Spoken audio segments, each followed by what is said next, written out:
Appalachian State has won the toss and chosen to defer till the second half. Welcome to Sunbelt Football on ESPN+. It's an overcast day, but temperatures are comfortable in the 60s, setting up for a near-perfect atmosphere as nationally ranked James Madison hosts the Mountaineers of App State. These teams will add the 20th chapter to this series that dates back to 1980, but it's only the fourth meeting as members of the same conference. JMU comes in as a subject of national conversation when it comes to the college football playoffs, having won 7 in a row and unbeaten in 6 Sunbelt games. App State can be a big-time spoiler while hunting for its first win in over a month. We welcome you to Bridgeport Stadium. Hello, everyone. He is Brian Barlow, former tight end for the Dukes of James Madison. I'm Kurt Dudley. We also have David Hulvey on the sideline. Well, Brian, before these two programs became conference members in the Sun Belt, they played many, many times, and there's always been a hint of a rivalry. And it's mainly because many times there's been something on the line, and it's no different here today. Not at all. Today, App State, they need 2 wins in their next 3 games to become bowl eligible. For JMU, they need a win today and a Coastal Carolina loss later to clinch the Sun Belt East Division and a program first in the Sun Belt Championship game. And there's a possibility the Dukes could host that. But let's not get too far ahead of ourselves, as James Madison's not trying to do that here as well. We go back 2 years ago. App State was a spoiler against the Dukes, and they were unbeaten, and they ended up winning that game in a couple of overtimes. All right, let's go down to the field level and check in with David Hulvey, the third member of our broadcast crew. Good afternoon, David. Hey, Kurt, I can tell you guys, the emotion right now, I'm getting goosebumps. This is a huge game. Now, for App State and head coach Loudon Daddle, he knows how big this game is, but it's about the turnover battle for him today. 112th in the nation. He said that's why we're not a 7-2 football team, because he feels they could be at that mark if they didn't have some of the interceptions. For Bob Chesney and James Madison, well, he talked about last year. He said, I have all the memories from it. Ice balls thrown at our team. We get stuck in the tunnel. We lose the game. But now there's a national ranking tied to them. College football playoff talks. He said, we have to embrace the bullseye for this team. We are not the hunted. We're the hunters, and we're the apex predators. Well, again, these two teams, when they get together, we're going to talk a little bit about the history as we work through our contest here this afternoon. There have been some really intriguing outcomes. Well, first of all, App State won the toss and deferred, so JMU will get the football to start today's ball game. Our referee today is Ted Pitts. And again, the temperatures, I checked my watch, it is currently 66 degrees, but again, overcast here this afternoon.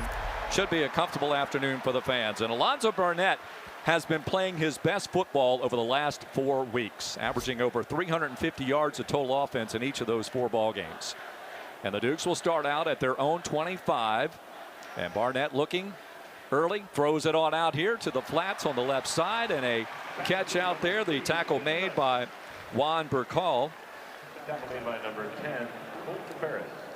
Colton Ferris also in there, make that on the tackle, and it's a gain of 5 on the initial play on the reception for James Madison. And that was Wayne Knight. He's their all-purpose guy. He's 3rd in the country right now in all-purpose yards. Not surprised to see his name first called today. Sanchez in motion. Here's the throw underneath, and that goes to Landon Ellis. Picks up the first down and a big chunk of yardage afterwards, as it is Emery Floyd and Elijah McCantos that comes in to make the stop. And the Dukes have the football at the 46-yard line, and they'll sub in their tight ends. That's a great job by Zoe, Alonzo Barnett, going through his reads and taking what the defense gives him. Ellis sat down with a little stick route and ran for the first down. 1st and 10 at the 46.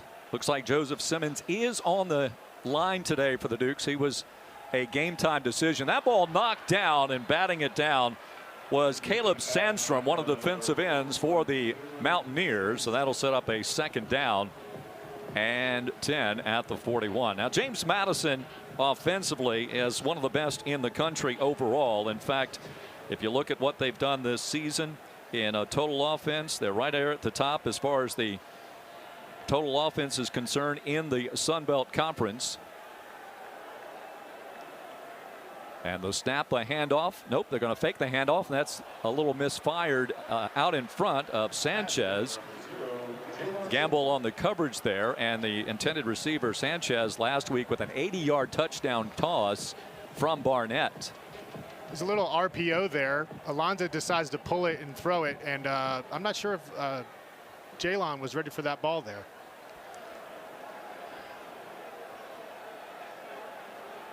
So 3rd down and 10. The Dukes very good, 51% on 3rd down conversions.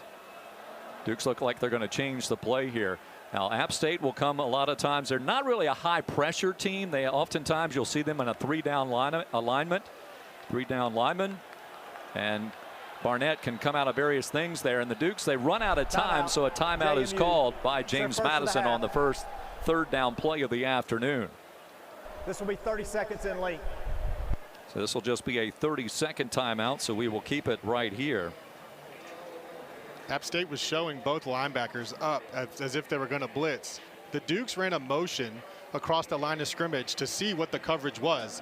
The corner ran with him across the line, confirming to Alonzo that that's, yes, indeed, man coverage. And the man coverage plus the linebackers up for a blitz just didn't like it. So take a timeout. Let's talk through it before we run this 3rd down here. And JMU extremely good on the 3rd down conversions this year, number 51%. That's just outstanding to do that. And that's one of the things that in the last couple of games on the road, the Dukes came up with big 3rd down conversions, and Wayne Knight oftentimes was involved in those plays. Yes, and even OC Dean Kennedy made a point that that's what he's really proud about this team. There's some big 3rd down conversions in the past couple games, showing the team's resilience. That's Kyle going in motion. Now he'll settle in, one of the tight ends for the Dukes. Knight to the left of Barnett. So he calls out some protection as well. Knight goes over there. Ball batted up into the air, and it falls incomplete. So a couple of balls that are batted down by App State here early on. And that'll set up a 4th down for the Dukes. So we will see the Dukes punt the ball away. Patrick Ray coming back to do so for James Madison. And dropping back for App State into coverage or in the return. And a fair catch is called for at the 19-yard line.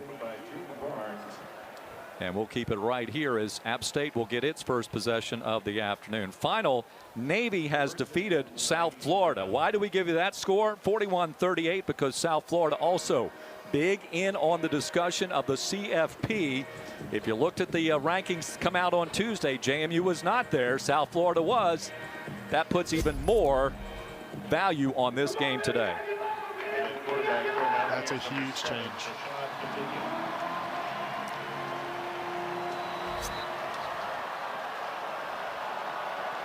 So App State with A.J. Swan at quarterback. Not a real mobile quarterback, going deep right away, however, and that is just beyond the intended receiver of the big target out there, Jaden Barnes. And you really like Barnes, don't you, Brian? I really do. Last week was incredible. 13 catches, 160 yards, a touchdown. I mean, he can do it all, and he's probably punching himself there because it was basically a drop.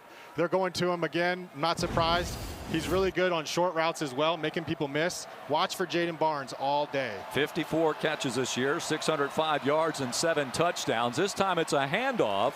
DJ Barksdale comes in to make the tackle for James Madison, as the ball carrier is Rashad Dubinion. Dubinion, a 5'10", 210-pound senior from Ellenwood, Georgia. He is the rushing leader in the Sun Belt, but interestingly, 68% of his yards came in the first 4 games of the season, so he hasn't been utilized quite as much, and there's a number of reasons for that. Playing from behind has been part of that issue. 3rd down and 9. A little shovel pass, and it's incomplete. The rolling on the field is a forward pass, incomplete. So both 4th teams down. will have to punt the football away on their initial drives this afternoon. They were trying to do a little screen there and a little shovel pass screen at that to Dubinion, the Arkansas transfer. It just didn't work out for him. Great stop by the Dukes on 3rd down. Ian Ratliff will come in to punt, a redshirt sophomore from Humboldt, Texas, and a transfer from Texas, as he has 34 punts on the season, averaging just under 43 yards per pop. And he gets a good foot into this one. Wayne Knight driven back just a bit. He's coming here to the outside. He's got a seam. He's got some blockers. Gets to the outside. A flag comes in, however, at the 45-yard line of James Madison. Brian thinks he spotted a hold. Potentially, yeah. And I'll say as well, watch for that. So that punt formation, they showed a fake punt in previous games.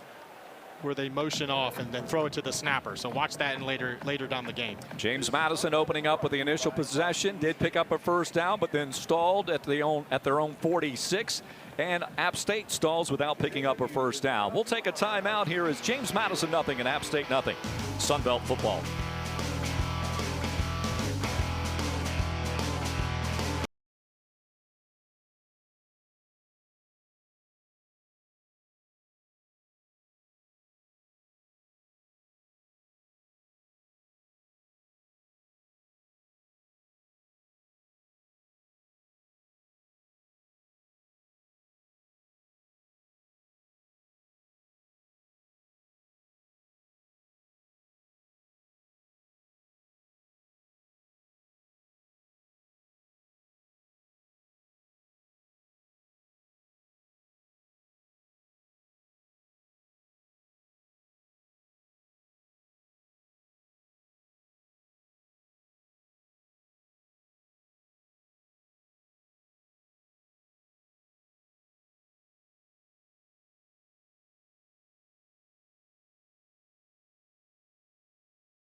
Welcome back, everyone, inside Bridgeport Stadium. Kurt Dudley and Brian Barlow, David Halvey with you on this Saturday afternoon. Possession number 2 for James Madison University. Head coach of the Dukes, of course, is Bob Chesney in his second season at the helm. Dean Kennedy is his offensive coordinator. Drew Cannon, the tight ends coach. Justin Harper manages the wide receiver. David Sims, the running backs, and Chris Smith, the offensive line. Kennedy, one of the young OCs in the country, and he and the Dukes have the football inside App State territory. Did they pick up that flag, or what are they doing? This is interesting. We see it's a deep discussion between Chesney and the head referee here. Well, also Ty Phillips, who is an athletics director here with the facilities, so maybe there was a communication issue. That's just a guess. So James Madison does have the football, so apparently there was not a hold on the play. Could have sworn I saw a flag come in there, Brian. The handoff, and actually keeping the football, is Barnett. He picks up just a couple of, actually right back to the original line of scrimmage, where Kevin Abrams Verwain is there to make the tackle. Verwain, a defensive end from Garden City Community College out of Marietta, Georgia initially. 6'3", 245-pounder. 5th year senior. That was a great play by Kevin, seeing the down block by the tackle and staying in front of the really athletic Alonzo Barnett to bring him down. 2nd down and 10. This time the handoff goes to Knight. He's tripped up as Jalen Willis had the leg out there, and Knight trips up trying to go across. So 3rd down and 8, so another 3rd and long for James Madison. Failed on the first time. Yeah, that 51.6% 3rd down conversion ranks 1st in the country.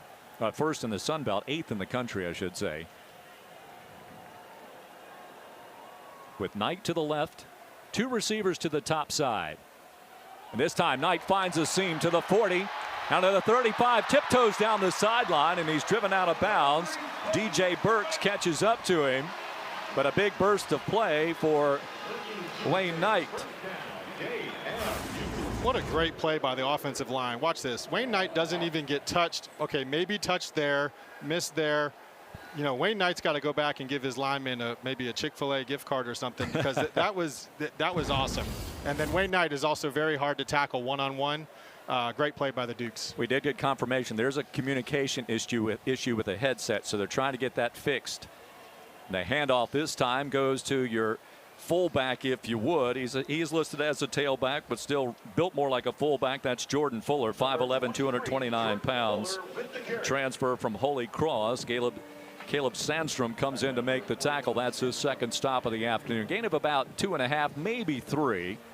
So a second down situation for the Dukes, nearly in the red zone territory. Sanchez checks in. Nick DeGenerios had a couple of big catches here in the second half of the season for the Dukes as they tighten up the formation a bit, and they put Wayne Knight out in space. He's a satellite player right now, one-on-one out on the edge with Juan Burchal. Looking, now having to roll out of the pocket, throwing back, and it is intercepted. It was deflected again, and it comes up to the big lineman, and number 9, Dylan Manuel, comes up with the pick, and that was one of the things that Appalachian State was saying. App State was saying was going to be critical in this ball game to win it, is come up with turnovers. Oh man, this is the third tip ball by the App State defensive line, and just an easy pick for Dylan Manuel. Man, he loved to see that in the air. Great turnover by App State there. It's a huge play. Caleb Sandstrom, who has 2 tackles, he tipped the football. So there have been a number in last week's game at Marshall. The interception that Barnett threw was one that was tipped, more in midfield. So App State getting the ball at the 31-yard line, back to pass, and that's to the outside. Caught. Making the tackle that time was Tyler Brown. As coming up, Sam Mbake there just doing a little stick route. And quickly to the line of scrimmage, this time a rush as the ball goes back to Binion, and he is hauled down by Gabira, the transfer from Notre Dame. And they're going tempo. Second down from the 46-yard line. The handoff working to the left side. Nice hole and a first down as Binion gets there before Tyler Brown brings him down. That is going to move the sticks. That was just a great execution. App State, pulling guard, kick out. Binion just gaining yards, gaining the first down. Dow Loggins not only serves as the head coach, but also as the offensive coordinator, so he wears a couple of hats. And that is picked off. Reading that play beautifully with the INT. James Madison gets the football back. And it's DJ Barksdale who comes up with the stop for James Madison. He read it beautifully. What a play. App State on it. Oh, they're lucky that wasn't a pick six. DJ Barksdale read that from the very beginning like a book. That shows he's watching his film there. Knew that was coming. Probably recognized the formation, recognized the motion, and knew that screen was coming. What a play by Barksdale to shift momentum back to the Dukes. So Barksdale with his first interception of the season, of the second interception of the season, that is. And he gives the Dukes the football at the 46-yard line. That's the 4th of his career. Wayne Knight, who has already eclipsed 700 rushing yards this season, earlier in this game. Not in the lineup here. And trying to follow a blocker is Barnett. Kyle Arnholt comes up with the stop. Arnholt flashes on film. He's their leading tackler, and you see him everywhere. On every tackle, there's a gang tackle. He's in the middle of it. He's a great player for them and having a great season. For the Dukes, one of their keys in my mind, Brian, is very efficient on first downs. That's not been the case since the opening play, quite frankly. It has not. They've been behind the sticks a little bit. A lot of situations where the Dukes are second, third, and long, and credit the App State defense for what it's done already. Both teams with a turnover early on. Here's the pitch to the outside. Fuller racing to the outside.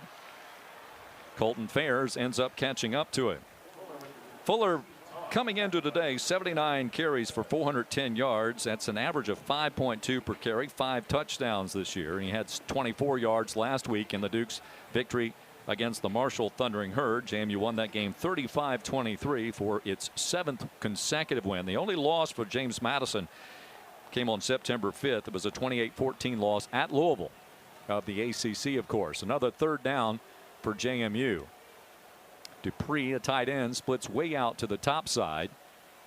Knight is back in there in the backfield. Over the middle, that is caught for the first down and more. It's Sanchez to the 20, to the 15, stays on his feet. Touchdown, James Madison. Nope, they say he stepped out of bounds at the 1. He must have just touched the white, Brian. What an explosive play. The Dukes got a little lucky there. They got a little pick play from the referee there, the umpire. But that's probably how it was designed. Great play by Jalen Sanchez. Oh, right on the edge there. Explosive play. Well, give credit to Gamble as he got there just to make sure it wasn't a touchdown. Looked like he was right inside the pylon. They put Sanchez in motion. The handoff goes to Wayne Knight. Knight will burrow his way through. They're going to check him here. No call as of yet. And there's the touchdown call. So it took one more play for JMU to get on the scoreboard as Wayne Knight is into the end zone for the 7th time this season.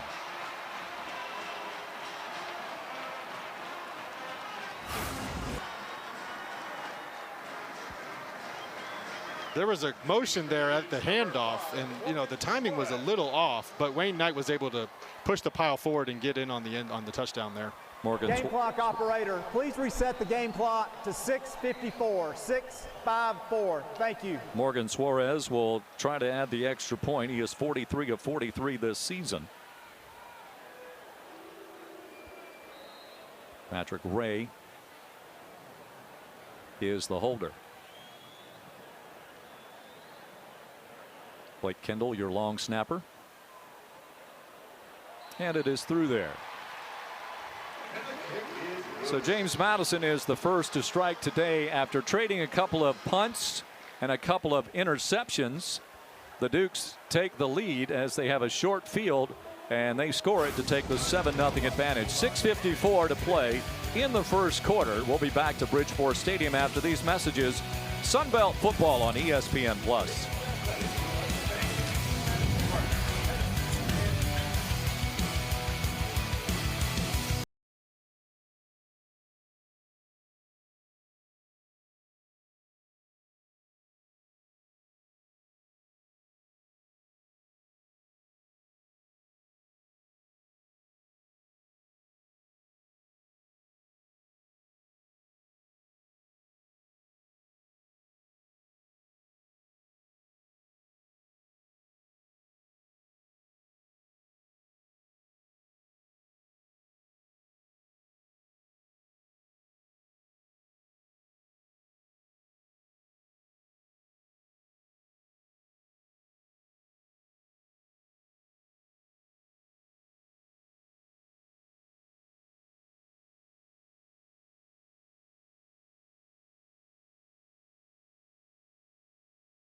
Back at Bridgeforth Stadium. Kurt, I know that I don't need to refresh y'all's memory on this series, but it has been one that has run deep for James Madison and App State. 20th all-time meeting, and of course, Mountaineers leading with a pretty significant advantage. But when you look at how many close games there has been, it's remarkable. 10 one-score games. You look at the past 4 from 07 to 2023, the margin has been 4 or less. Now, if you go back to 2007, that's a playoff game where App State wins by just 1 point, 28-27, and the Dukes fumble with 22 seconds. But 2008, James Madison loves this one. Down 21-0 at halftime. Number 5 JMU, number 1 App State. Scotty McGee to start the second half, returns one to the house. And then you have the quarterback in Rodney Landers, first possession from the line of scrimmage. He scores a 62-yard rushing touchdown, and then they cap off the game at the very end. So I know that we could be going for hours on all the different games, but when you look at the close battles, there's been so many magnificent moments on both sides of the ledger. Yeah, a lot of this was built when both teams were in the football championship subdivision, that game that he was talking about in 07. The Dukes were setting up for a winning field goal there. Monty Edwards was the great quarterback for App State at the time, Rodney Landers for JMU, and that was very disheartening for James Madison, getting ready to set it up, and the fumble recovered by App State, and then JMU coming back and winning that game. And it really probably the biggest game ever played here at the FCS level in terms of the energy, the atmosphere. Now JMU had some pretty good FCS games here otherwise. That ball is just simply dropped on the first down throw from Swan. But yeah, you can go on and on about many of these games in the past, and this again the 20th chapter of this, and App State does have the upper hand 14-5. They do, and even the past 2 years have been unbelievable games as well. That scoring drive, matchup. yeah, they have been. Yeah, that scoring drive, by the way, 4 plays, 46 yards, and 158. Yeah, App State was the first team that JMU played as a Sun Belt member in league play, and App State was up 28-3 in that one, but then came back and JMU won it at halftime. Or at that point, everybody's saying welcome to the big time, boys, and then they came back and won. And then JMU was nationally ranked 18th, unbeaten here. College Game Day was here, and App State came in 2 years ago. Brian, you and I worked that game and won it, knocking the pylon down the lower left corner from our vantage point, and walked out of here with a win. And it's 3rd down for the Mountaineers.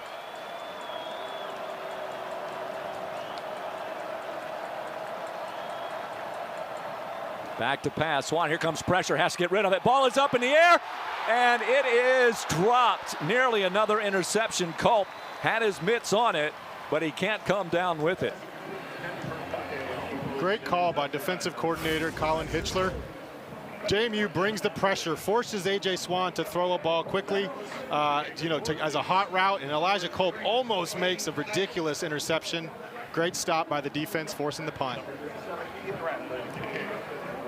Colin Hitchler, we had a conversation with him, and we found out his secret to success is forgetting the last play, or forgetting any play after that one's done. He's straight business. Here's the second punt of the afternoon.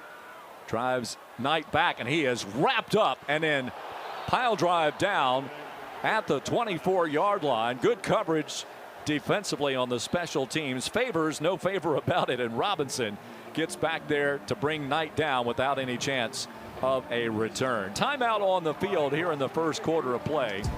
James Madison on its last possession put 7 up on the board. They'll have it when we return with 6:02 to play in the opening quarter.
in his second season at James Madison University, has been very successful already. He's been successful everywhere that he has gone. He started at the Division III level. He played at the Division III level, Dickinson College in Carlisle, Pennsylvania.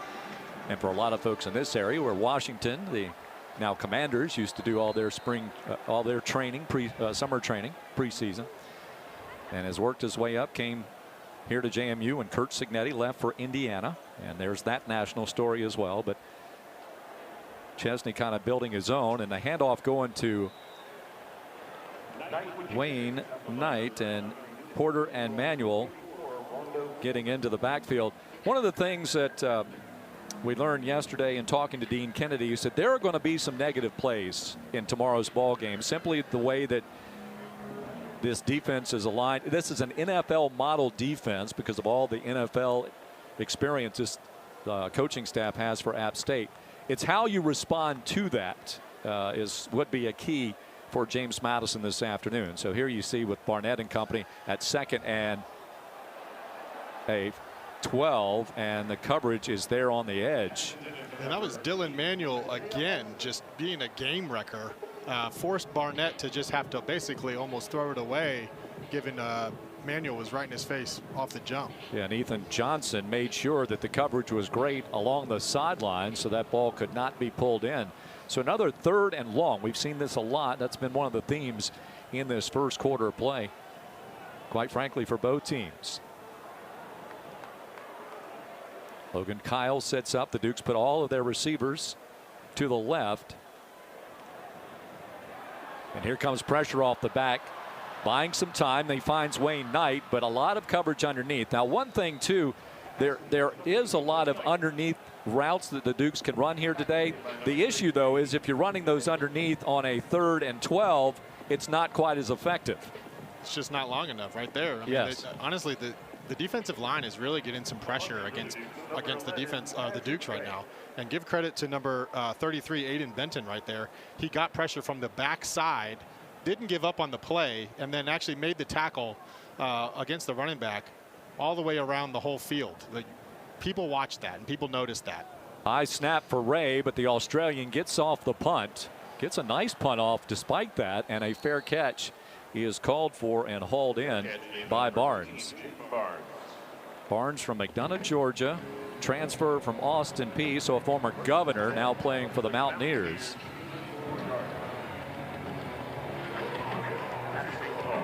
Had a conversation with a few folks about the way that JMU will start slow on occasion, but there is actually a little method to the madness there as far as what the Dukes are trying to determine. And you know, if you look at the scoring in the second half, where the Dukes have outscored opponents 163 to 47, you know, that's when a lot of this knowledge in the first half becomes useful in the second half.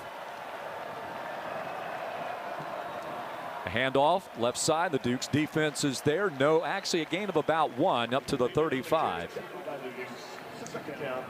Sold out crowd here at Bridgeport Stadium. Dukes' first home game in about a month. A long time. All the coaches were excited to just be back to a normal schedule as they had the Tuesday night game, wild travel, Tuesday night in Texas. Here's the ball carrier here, and driven out of bounds and picking up the first down at the 46-yard line. Justin Eaglin eventually takes out Devinion. Devinion 5'10", 210 pounds. Again, out of Ellenwood, Georgia. And Coach Loggins mentioned how important it was that left tackle Jaden Ramsey was back. And honestly, on that last run there for the first down, they ran right behind him. And Devinion was able to get a first down pretty easily. Yep. Ramsey is the left tackle, 6'6", 300 pounds. Did not play against Old Dominion. And when you look at who played in that game, they were shoveling pieces here and there. I mean, it was a lot of shift. Players are really playing out of position they hadn't been so much used to. And there's just a fumble on the handoff, the exchange. I'm not sure he really got the snap cleanly back to begin with. So Swan does the best he can just to jump on the football to not give it over in very good territory. Swan just turned around before he caught the snap. It's unfortunate, causing a long third down play here. The playbook is small for 3rd and 17. Yeah, you go from 2nd and 9 to the 3rd and 17 at the 39. We've got to get the ball to the James Madison 44. And here comes a flag. The ball is caught.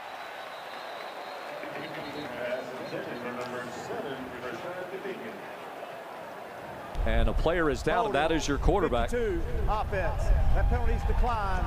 4th down. Caden Sweet Officials timeout. is called for the hold, and we have a player down, which is your quarterback, A.J. Swan. Man, you hate to see that. It was great pressure by the JMU defensive line there, really forcing him to throw it into coverage. So here West got into the backfield for the Dukes. Swan, 2 seasons of eligibility after he transfers in. He's a 2-time SEC transfer, Vanderbilt and LSU. He had a great game last week. He did. 348 yards. I mean, he threw the ball 51 times, of course, given the scenario. But he's very comfortable in the pocket. Coach Loggins had a lot of good things to say about him. They may have to go with J.J. Cole, as it looks like he is being escorted off the field. That ball was not caught. I didn't see it on the hop. That's why he stopped. So beg your pardon on that call. So it comes at a situation where App State will punt the football again, as Ratliff will go back. The one silver lining to this situation is that J.J. Cole has played. He played most of the games in October. So it's not we're not talking about a 2nd-string quarterback that hasn't played this year. You know, he played multiple games already this season. Low punt, taking it on the bounce is Knight. Knight trying to squirt loose, but can't at the 15. As Ratliff with his 3rd punt, his first 2 averaged 48.5 yards apiece. Ahmad Robinson back there on the coverage on the special teams for App State. Yes, Swan in his program debut threw for 368 yards, which that set a debut record at App State.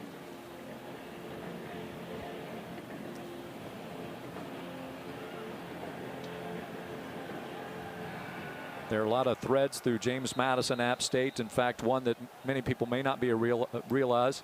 Last year's interim president, Charlie King, is a graduate of App State. I did not know that. Yes.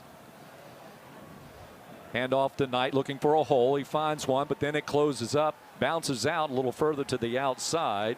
Gamble comes in and brings him down. He runs a lot of up and down, but he only gets up the field by a couple of yards.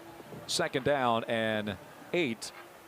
Ball spotted at the 17-yard line. Back comes in Fuller as Knight comes off without his helmet on his head as they're checking that. That was a great form tackle by Gamble, and that's a tough task when you're trying to do that against Wayne Knight.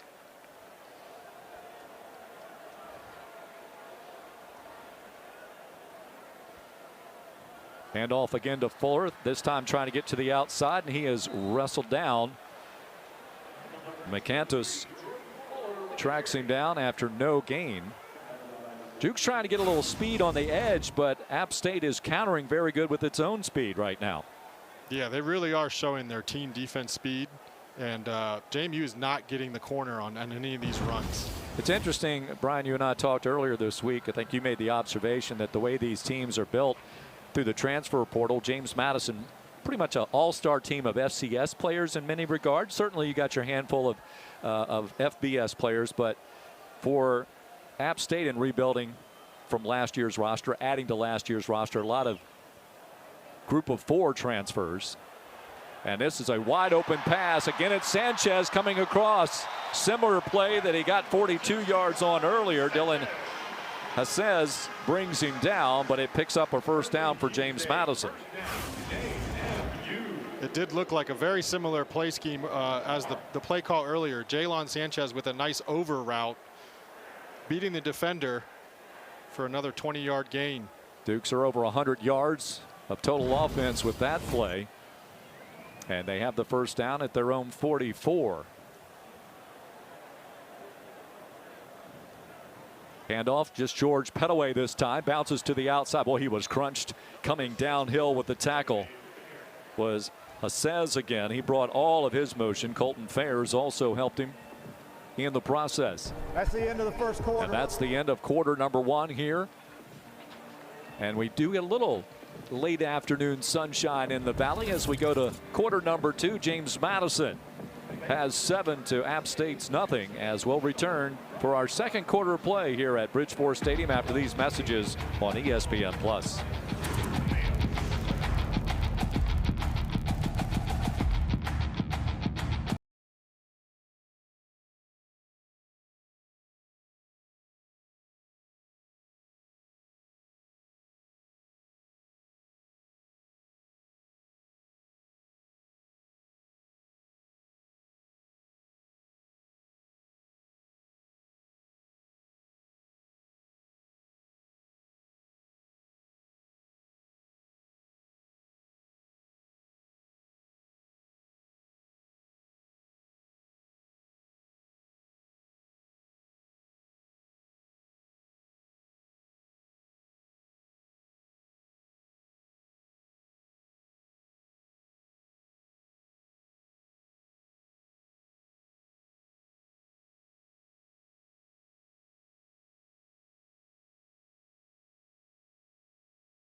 Well, coming into today, this is what the group of 5 teams to make the CFP, the percentages were. Now, South Florida does lose to Navy this afternoon, 41-38. So these were the numbers before that outcome was determined. So I'm sure ESPN has got new numbers. We just don't have them at our availability right now. And North Texas, by the way, was leading 38-15 at this point. So again, that puts a little bit more value on this game.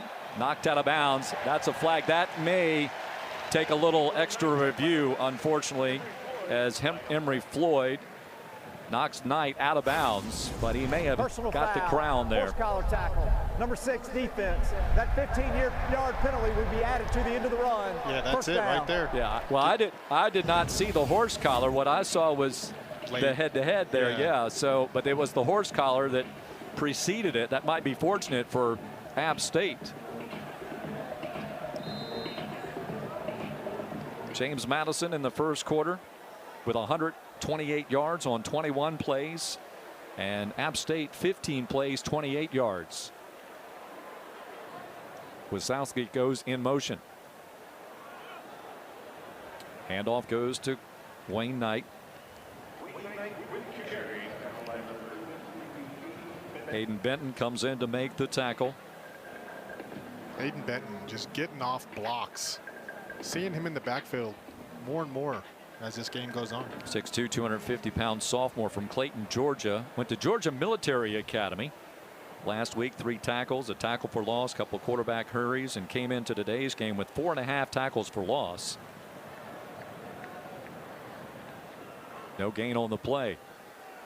Barnett going to have to scramble, and he is tackled, reaching out and grabbing the shoe top. Rondo Porter puts the Dukes way behind the sticks. Porter, the defensive tackle. Man, for 6 feet, 295, he's got some wheels. This defensive line is impacting this game right now. Tell you what, also, he's been around the block a little bit. Where has he played? Well, places like Lenoir-Rhyne, Newberry, and South Carolina. 3rd down and long, and the Dukes well out of field goal range at the moment, too. Got to get up to about the 22. Standing tall over the middle. Ball is caught just shy of the 1st down. It's brought in by Logan Kyle, the Dukes tight end. But it comes up about 2 yards shy of moving the sticks. So 4th down. Again, the long field goal for Suarez this year is 39 yards. So you have to get the ball to about the 22. So it's just outside of his range. All of his misses have been 40 or longer. Just need a little bit more. Otherwise, he would have had a good field goal last week at Marshall. And they go for the 1st down. And there is Barnett. And he picks it up, carrying it down to the 15. DJ Burke saves the touchdown. What an execution by Alonzo Barnett there. Joby Mallory's in at running back. Little zone read action. Zoe makes the right decision, pulls the ball, runs right around the defensive end, crashing there for a 1st down. Coach Chesney really talked about his confidence growing after that Georgia State game, and it all started with Zoe getting more and more running calls, running the ball in those +1 situations where the quarterback's running and the running back is either a blocker or, you know, going the misdirection, creating a +1 scenario. It's hard on defenses. Knight again, the ball carrier for the Dukes. He is brought down by Colton Fairs.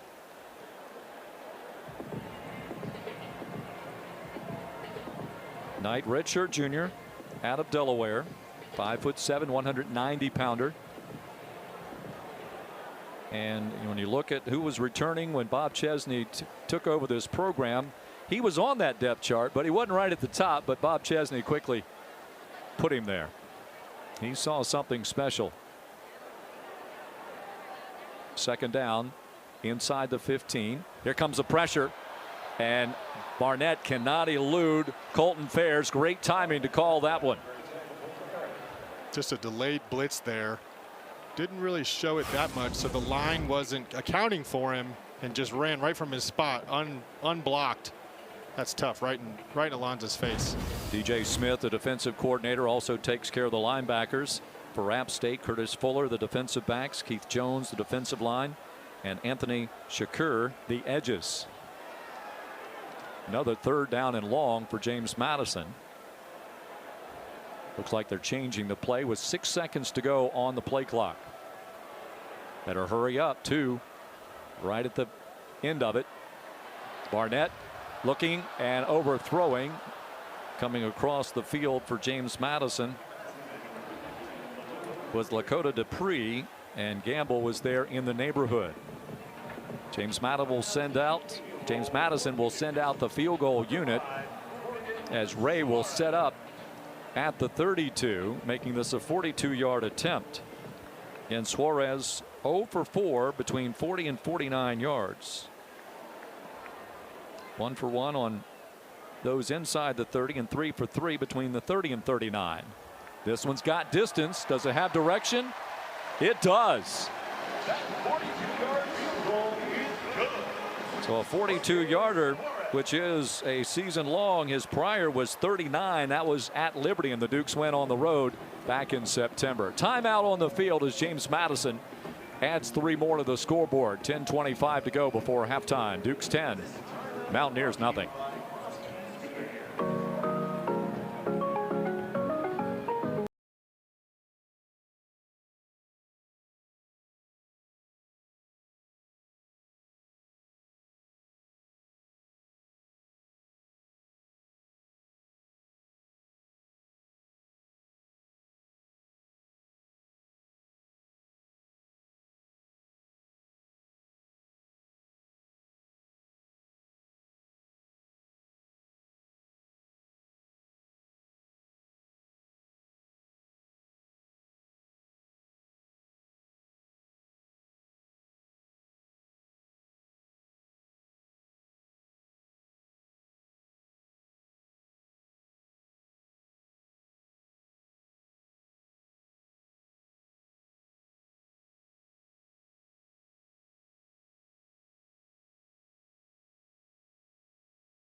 Gannon Weathersby has gotten a lot of media attention. You can imagine why. When you look at the guy's face, it is filled with makeup. But for Gannon, this actually runs much deeper than stepping into James Madison.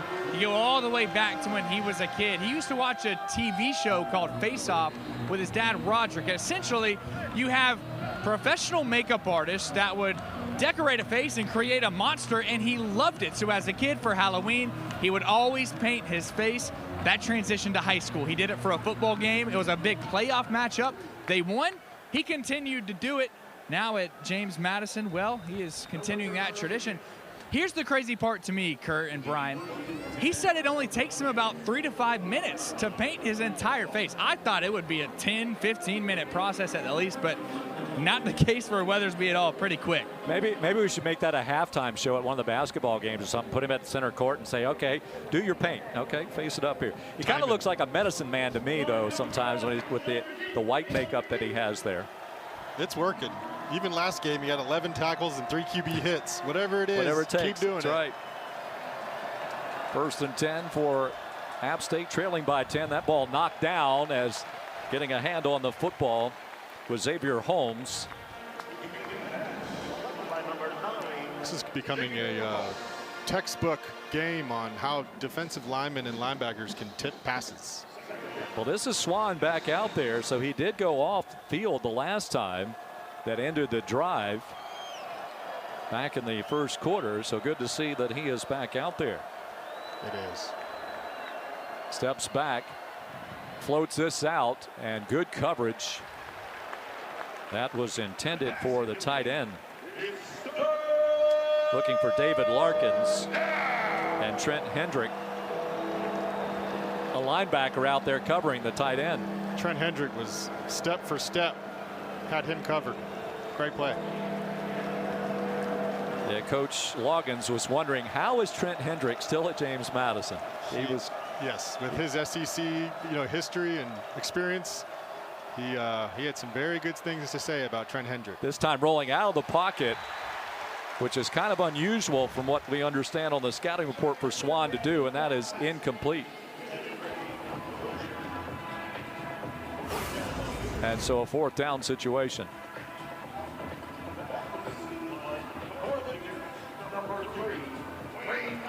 Looks like the Dukes are keeping, so they did put a returner back there, but they're keeping their defense on the field, not necessarily the punt return unit. That could allude to them, thinking there may be a fake here or something going on. It will be a punt. You knew the Dukes were going to get the football in pretty good field position to begin with, and Wayne Knight tries to make it even better up to the 38-yard line. Colton Ferris checks up with him.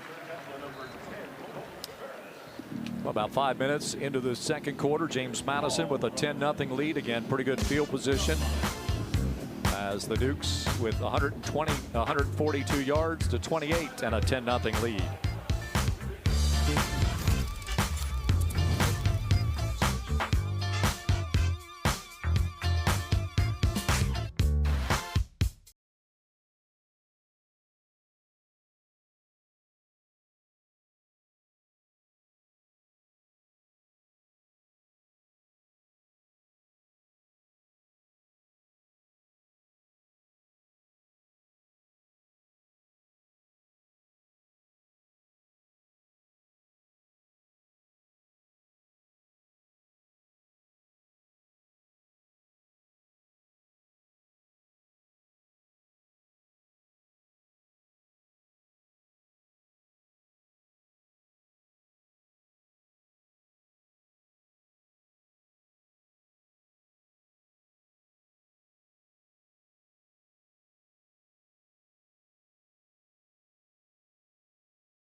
Nationally ranked, but you see that App State has some wins in the most recent past over nationally ranked teams, including James Madison here 2 years ago in that overtime win. A great win against Texas A&M in 22 and over Coastal in a Sun Belt game in 21. And a great win I can remember for App State was at Michigan back a good number of years ago, though, and that was early in the season, and that was one of those things that propelled App State into the national limelight at that time. A lot of folks started to catch on to the program. Coach Loggins mentioned it in our call. They're going to play free today. You know, according to him, they have nothing to lose. And, you know, he mentioned the spread and all that. So they really thrive on these types of games. That thrown underneath just a bit, and the catch is coming up. It's been a while since we've talked about this young man, Michael Scott, who makes the catch, a freshman from York, Pennsylvania. He's got some really good moves. I think it's just getting adjusted to the college game has been the biggest thing for him. But I do anticipate that you'll see his career start to grow quite a bit. Picks up 5 on the play. Another ball inside, and this one thrown a little too much in front of Landon Ellis with DJ Burks. There's a 3rd down and 5. There's our classic RPO. Zoe pulled it. Ellis was open, just couldn't connect. Barnett 8 for 15, so not one of his hotter starts, but again, that pressure that App State, you know, it was interesting last week in the game against Georgia Southern. App State tuned it up a little bit in the second half, brought more pressure, had to because they were down, nearly came back and won that game in a Thursday night battle. So I'm not surprised that they're bringing a little bit more here today. And all alone open on the far side, and the momentum carries him out of bounds. Otherwise, Wayne Knight might have been all the way down the sideline. Mr. All-Purpose showing it again. Nice little wheel route out of the backfield. Alonzo Patient. Great play execution, great play call by Dean Kennedy. Well, you know, it's interesting because Knight, you should always know where he is, but somehow every game he manages to all of a sudden appear somewhere where they don't expect him. So the ball at the 42-yard line. 1st down and 10 for the Dukes. Knight in the backfield. He'll take the handoff this time. Breaks a tackle or two, finds an open seam. There he goes to the 25, the 20, 15, 10. And does he break the pylon? Let's see. Yes, touchdown, James Madison. Knight has his 2nd of the day.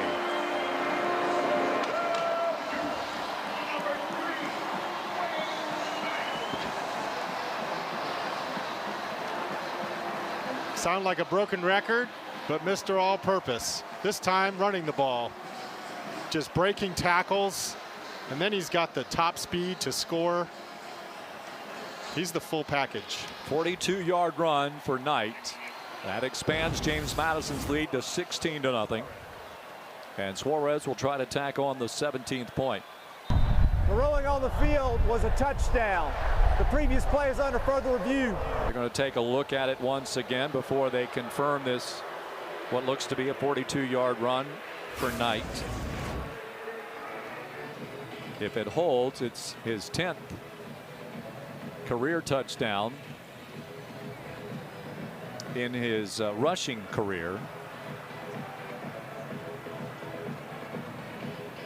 As they take a look at it all. He might be a yard. That angle's tough, but his foot did hit out of bounds. Just when was the ball crossed the line or not? After further review, the runner stepped out of bounds with the ball at the 1-yard line. It'll be 1st and 10, JMU. All right, so another one that comes up just shy of the pylon. 2 for 2 on that, Brian. Let's see if he will follow suit as he did the last time. DeGenario goes out there, and this is a defense that's really good inside the red zone because there's always help in this, again, NFL model. They seem to have, it's almost like they've got 22 guys out there the way that they play it. Yeah, Dean Kennedy really mentioned it. They run an NFL red zone defense where they go cover 0, but not necessarily blitz. They do some matchup and pass-offs that you don't usually see in the college game. Handoff is tonight, and he is hit at the 2-yard line and then driven back. No gain, they say, as he does get up to the line of scrimmage, so 2nd down and goal. Dylan Manuel getting off the block. Joby Mallory will come back in for JMU. He has been playing sparingly this year. Injury situation. Transfer from Portland State. He's in the backfield now. He'll shift over to the right as they got the 2 tight ends as well. Mallory, second effort, crawls in. Yes, he is in, they say.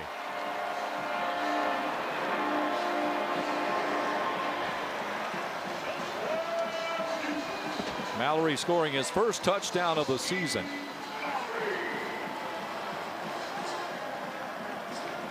Great second effort by Mallory there to get across the goal line. That's his 19th career touchdown rushing the football. He came in with 1,472 yards of career rushing, most of that out west. But adds the touchdown for James Madison. So there's the 6 back on the board for the Dukes, and Suarez trots back out there once again. Now what the delay is, they may be looking at it once again as, yep, now they're going to say go ahead and roll it.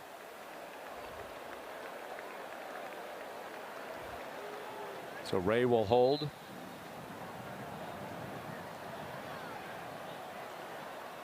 Suarez will line it up. 44 out of 44. Already has a field goal today, so he adds another point right there. So James Madison does go up 17-0. Just took a little longer. 6 plays, 62 yards, 2:22 off the clock. And James Madison out in front, 17-0 on ESPN+.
Bridgeport Stadium.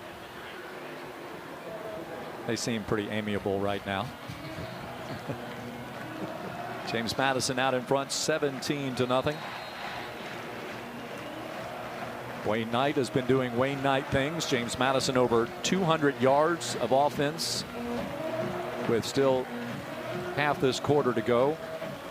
And it's just 28 yards of total offense for App State at this juncture. That's out of the end zone.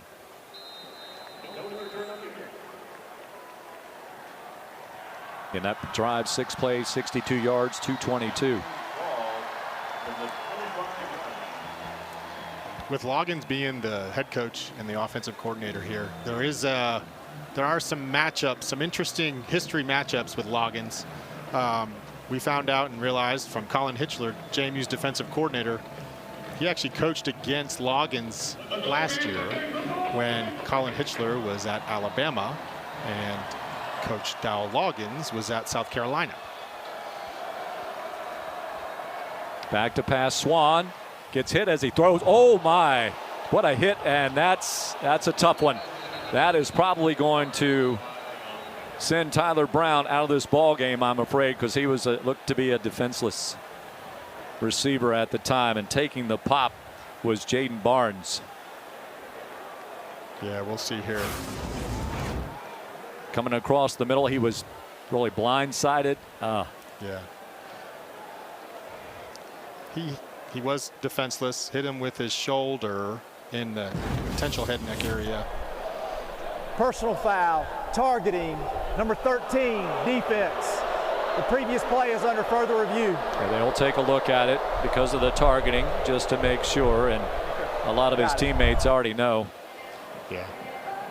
He didn't hit him with his head, but we'll see what the adjudication is here. The penalty is personal foul with targeting. The previous play is under further review. So it's going to go as a first down, we know, at the very least, and then it's a matter of whether Tyler Brown, a sophomore from Annapolis, Maryland, out of Spalding High School, 5'11", 194, will stay in the ball game. Came into today with 60 tackles, including a couple for loss, an interception, and 4 breakups. And he has been he's been a bright surprise for the Dukes, I think, this year on the back end of the defense. For sure. Had a great game last game. 13 tackles, 1 pass breakup.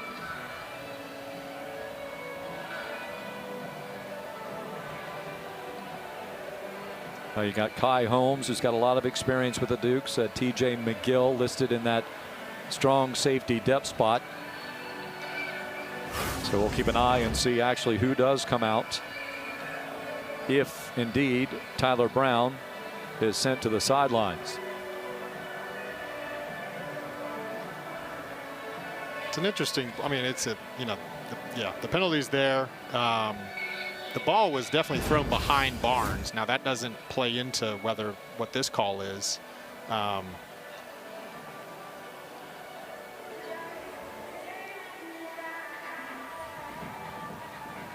They're still taking a look at it down on the field. As you can see the officials. Again, our referee today is Ted Pitts. Mark Walker, our head linesman. Line judge is Richard Godfrey. Quan Poole is the side judge, field judge. Brandon Harris, Wayne Johnson, the back judge, center judge, Lonnie Brickman. Tim Fetch is our replay official. There is personal foul, but there is no targeting. Number 13 can stay in the game. It is a 15-yard penalty and an automatic first down. Yvette Nashette is the replay communicator, and so let's take a look at it again here if we can. That's a different angle. Yeah, again, it's Brown's shoulder into Barnes's chest, so I could see how it wasn't head and neck area. It's a bang bang play. Didn't look, and he didn't launch himself, so you can see how they ended up with that call there. All right, so staying in the game is Tyler Brown. And it does go as the 15-yard penalty. Handoff to Dubinion. And all the Dukes piling on there after a 4-yard run. Dubinion opening up the season with 194 yards against Lindenwood. Lindenwood, a member of the OVC Big South Conference. So an FCS ball game. His best game at Arkansas came in his final game. 20 carries for 112 yards and a couple of touchdowns. That came against Kansas. That was a couple years ago, actually. 22. Bouncing out, he tries to, but he is wrestled. Getting him by the ankles was Trent Hendrick. And Amar Thomas also there to bring him down for a 3rd down. Last year, 112-yard rushing game against Louisiana Tech for Dubinion. 5 100-yard rushing games in his career. But in the last 3 games, he's only averaged 43 yards per contest. Here comes a blitz off the side. Caught in the backfield, or excuse me, behind the sticks, I meant to say, and the Duke's pursuit may have prevented it from becoming a first down. Let's see where they mark it. And it is just shy. Trent Hendrick eventually bringing him down. You've got the ball at the 49. You're down 17-0. 6:16 to go. And App State looking to go for it here. Dubinion, he's a talented guy, making people miss out there in the flats. Pass catcher. Obviously, we've seen his talent and his skills running the ball. Let's see what they do here on 4th and 1. They're 65% on 4th down conversion, 17 of 26, but somebody moved apparently. Ball start, 63, offense, 5-yard penalty, still 4th down. That is on Jaden Ramsey, the left tackle.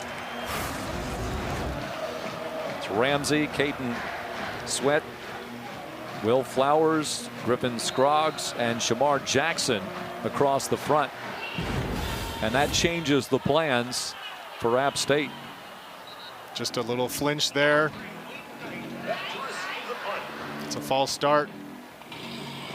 It's a drive killer, unfortunately.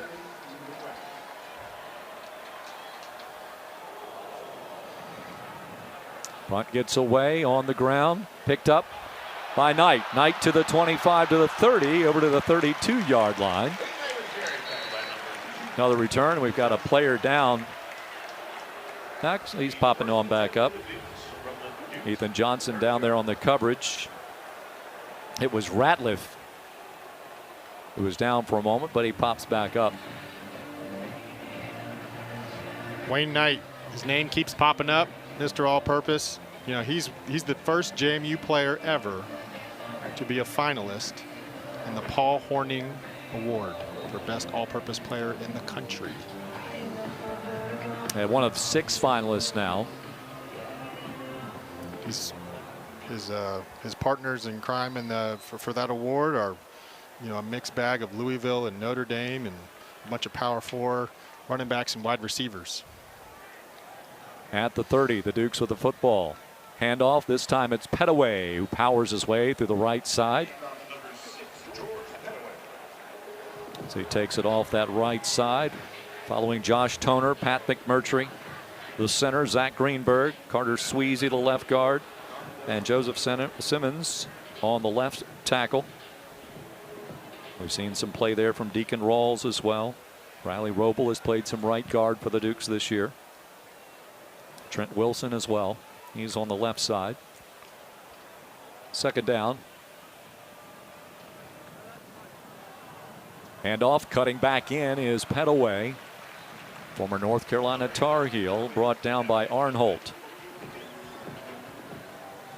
Arnholt, a linebacker, 6'2", 225 pounds, from Roanoke, Virginia, went to Lord Botetourt.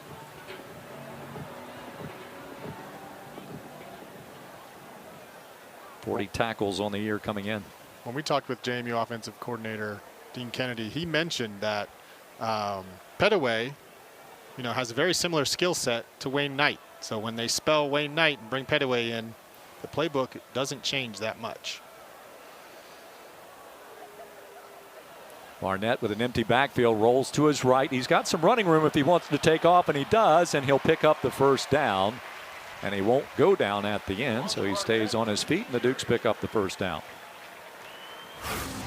Dukes are 4-9 on 3rd downs, 1-1 on 4th downs today. Just a smart play there by Barnett. Seeing the 1st down marker, using his speed, getting right to it to pick up the 1st down. JMU averaging 5.6 yards per play, 1.8 though for App State. New set of downs at the 40. 2 receivers here to the near side, the open side of the field. The handoff, though, goes to Petaway. He hesitates, good patience, and picks up a good 1st down run of 8 yards. Make it 7. Have the tight end pull in the backfield there. More of like an H-back roll there with the kick out block. Nice execution by the Dukes for an 8-yard gain. As makes the tackle, 2nd down and 3. So you haven't seen a whole lot of 2nd and shorts for the Dukes, even though they're up 17-0. Had to work for the yards that the Dukes have acquired, 221 to the moment. Pass is caught, and that's good for the 1st down. Going up to get it. This time it's Smoke Collins. DJ Burks, the tackle. Smoke, a transfer from Tusculum and a sophomore from Miami, Florida. A little RPO action there. One of the keys with the RPO is got to get the ball out quick, because the linemen don't know that they're blocking for a run play, right? And you got to get it out. Otherwise they're downfield, and then you get a penalty. And they were close there on that play, to be honest. That's the 4th catch of the year for Smoke. Came in with 3 catches and 29 yards. Little play action, looking over the middle, standing tall, flipping it out, and Ellis runs underneath it. 1st down. He's dropped at the 15-yard line. He got twisted up a little bit, but he's going to hobble on over. Emery Floyd and DJ Burks crunch in on him. But there was some pressure coming into the face of Barnett. There really was. 2-minute timeout. Please reset the game clock to 1:58, 1:58. So we'll keep an eye on Ellis as he is hobbling on the sideline, but a lot of other receivers are getting in on the action for James Madison today for the first time in a couple of games. 17-0, 2-minute timeout.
Looks like Gannon Weathersby coming out of the 10th there. David, any update on him or any other? We saw Ellis go off there too. Yeah. Weathersby went in the tent, came back out. They put some extra tape on that left ankle, and right now he's just stretching, trying to jog it out and see if he can get going again. All right, so the Dukes on defense as App State is struggling to put plays together here this afternoon. Only 37 yards of offense thus far. Excuse me, JMU with the football now, beg your pardon. Faking the pitch, it is Barnett.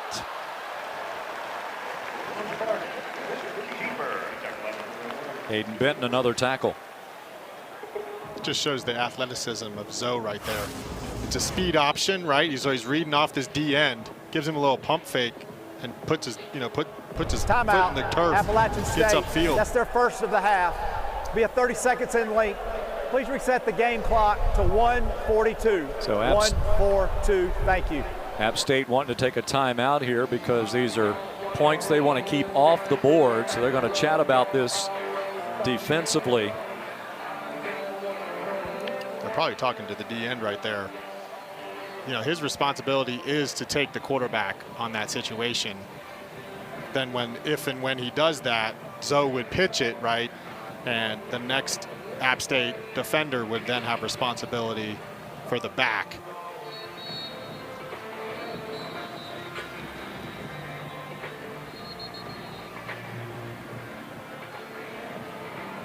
You see JMU really mixing it up today with the running with Alonzo. Some RPO action, some quarterback power, some speed option.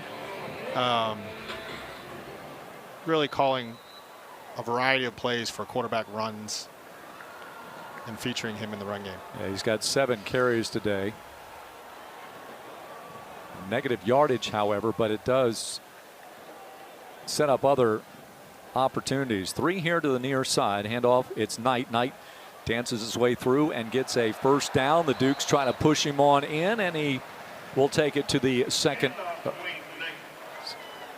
yard line. So it's down to the 2 and another timeout. Timeout. Appalachian State. It's their second timeout for the half. It'll be 30 seconds in length.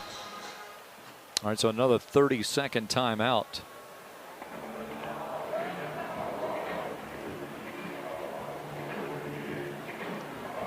Another Coach Loggins connection. I just found out today was former JMU wide receiver, turned tight end Daniel Brown, bounced around to multiple teams, actually played under Coach Loggins for the Chicago Bears when Loggins was the offensive coordinator. So the Loggins ties are all over the place with JMU coaches, from former JMU players. His resume it's deep when you look at it. NFL and SEC experience. Yeah, he went right from playing to the NFL in coaching. Stayed in that for a long time. James Franklin, a good friend of his, and he spent some time there at Penn State and ultimately learned, let's try this college thing out. Saw that Franklin was at the Old Dominion game on Thursday night. Old Dominion beating Troy 33-0. DeGenario goes in motion. The handoff goes to Knight. Knight keeps the legs churning, but he doesn't have enough to get him into the end zone. Timeout. Appalachian State. It's their third and final timeout of the first half. Second down and goal at the 1. That was a strong play there by Elijah McCantos, just stopping Wayne Knight in his tracks with the goal line behind him. McCantos coming up from what they call the star position. Transfer out of Illinois. 1.5 tackles for loss, a couple of picks this year. Had 15 tackles last year with 2 starts and 11 games with the Illini. Actually, I'm sorry, that's actually with App State last year. He's with Illinois in 22 and 23.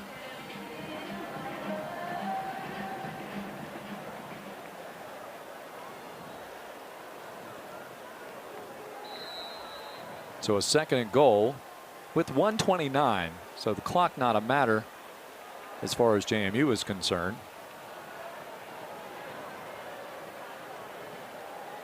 Knight goes in motion, and this time it's Barnett, and he makes his way into the end zone. He doesn't know that they've already awarded him the touchdown, and he'll just keep going and going and going.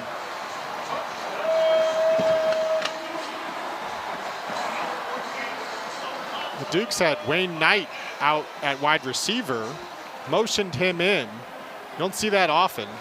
So that probably did cause a little hesitancy on the defense of what's going on here. Had Joby Mallory in the backfield. Zoe pulls it for the score. Please reset the game clock to 126. 126. It's 11 touchdowns on the ground from Barnett this year, and the 19th of his James Madison career. A 10-play, 70-yard drive that takes 4 minutes, and the score coming with 1:26 to go before the half.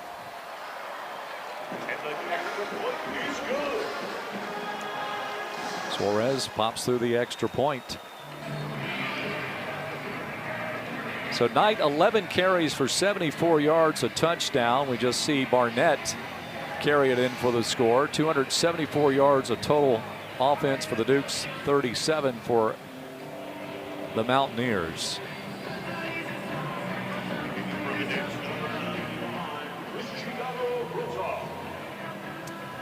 Cristiano Rosa will kick off for James Madison. Now the Mountaineers used all 3 timeouts during that defense, trying to keep the Dukes off the board.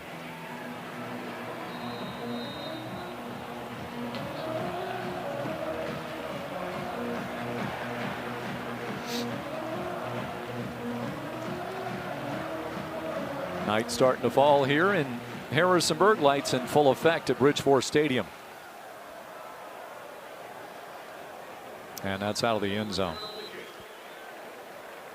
If you're Coach Loggins here, offensive coordinator, for App State here, it's critical to get something going. If you can get some points on the board on this drive, you get a little momentum going into halftime. They've had some issues the last couple of weeks. This has not been a season-long situation, but of getting started. They've had slow starts. They've been trying to evaluate that. Even in practice, they were going hurry up real early just to try to get the energy up and going. It has been something the last couple of weeks that they have self-scouted on. Swan trying to go deep, actually he's going to look underneath. Jacob Thomas was in the neighborhood as the tight end was coming across for the potential catch, but it'll be beyond the reach of David Larkins. Swan had some time back there. He did. Just great coverage by the JMU back end. We knew App State coming in could throw the football around, but it has not been so successful today, and that is incomplete. A great effort, though, as it was Mbake out there along with Elijah Cup. So number 2 covering number 3, and it comes up incomplete. So Swan is 2 for 12 for only 14 yards. He almost came up with that. He did. And that would have been a SportsCenter top 10 if he did catch that. Dukes showing a lot of pressure. That puts the defensive backs on an island here, so you got to watch it. They get the ball out in a hurry, but JMU's defense is there and nowhere to go. And once again, slow to get up is the good target, Jake Barnes, as he is going to hop off the field. Looks like the right leg banged up a bit. Justin Eaglin. The Dukes brought the house there and just had cover 0 in the back, which forced Swan to quickly throw it out there to Barnes, his favorite target. And then the Dukes really swarmed to the ball there. They not only brought the house, they brought the convocation center along with it. I think it was a little bit of everything coming that time. 4th and long, and so we'll see another punting situation. The Dukes use a timeout to try to preserve what's left of the clock. 70 seconds to go.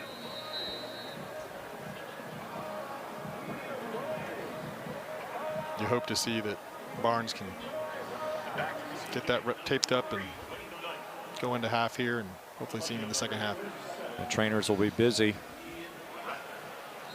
JMU's had a couple of players that have needed some attention. Knight, who draws a lot of attention, back to receive the punt, standing at his own 29. Punt gets off. Little contact, and flag will come out. This is probably only a 5-yard penalty, however, So it will not result in a first down. That's what I'm guessing. That's speculating, so hold the phone. Yeah. Running into the kicker, return team, that penalty's declined, first down. It would have been 4th and 2 Right. if they accepted it. Probably punt again. Here's the thing. They kept their defense out there again and put Knight back for a punt return. So the traditional defensive players, the starters, they don't practice that much. Right. Compared to the actual punt block and punt return team, right? So when you're a linebacker or defensive end and you see the punters right there, it is really tempting to just run. You kind of think like he's the quarterback typically, right? Yeah. Yes. So you're just Yes. trading one for the other. So you see that a little bit more often with the defense. And one of the reasons they defense may out be there. doing that is because they have shown some fake punts. Now that's pretty gutsy in that situation. DeGenario just tiptoes over here at the sideline for the catch.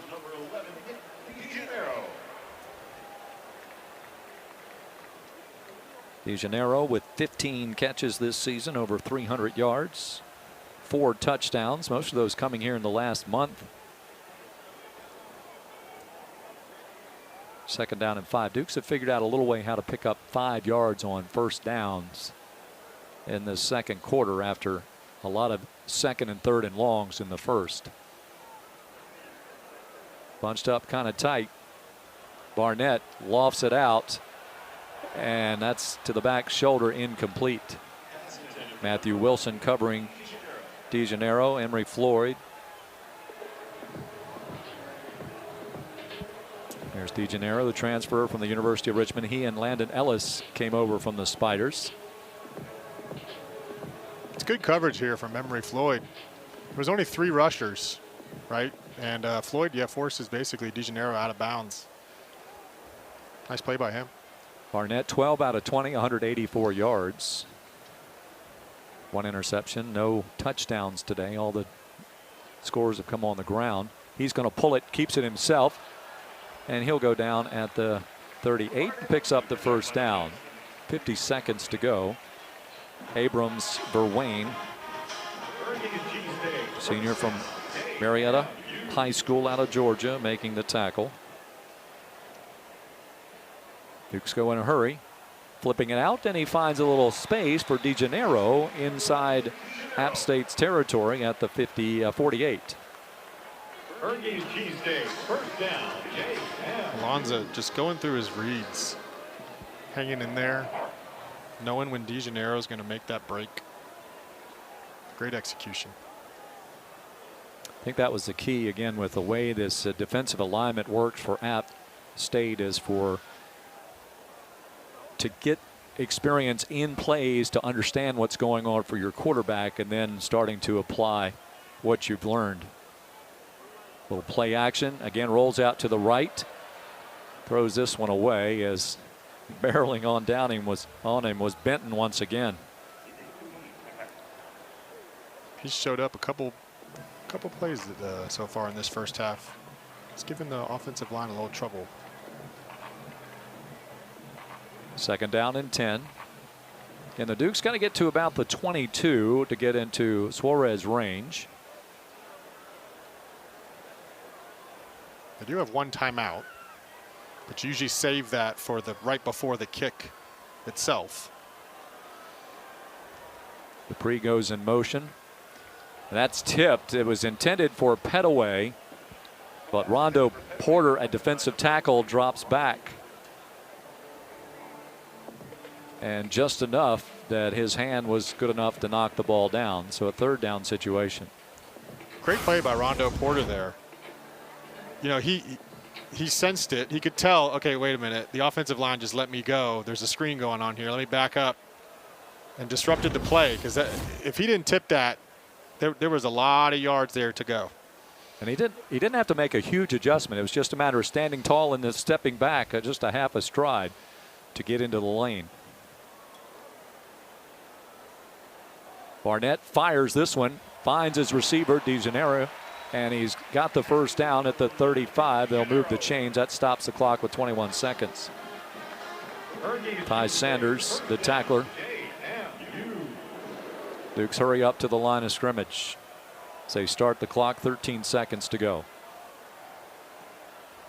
Over the middle again this time. Ball is caught. Wisłowski stays on his feet down to the 20 with 3 seconds remaining.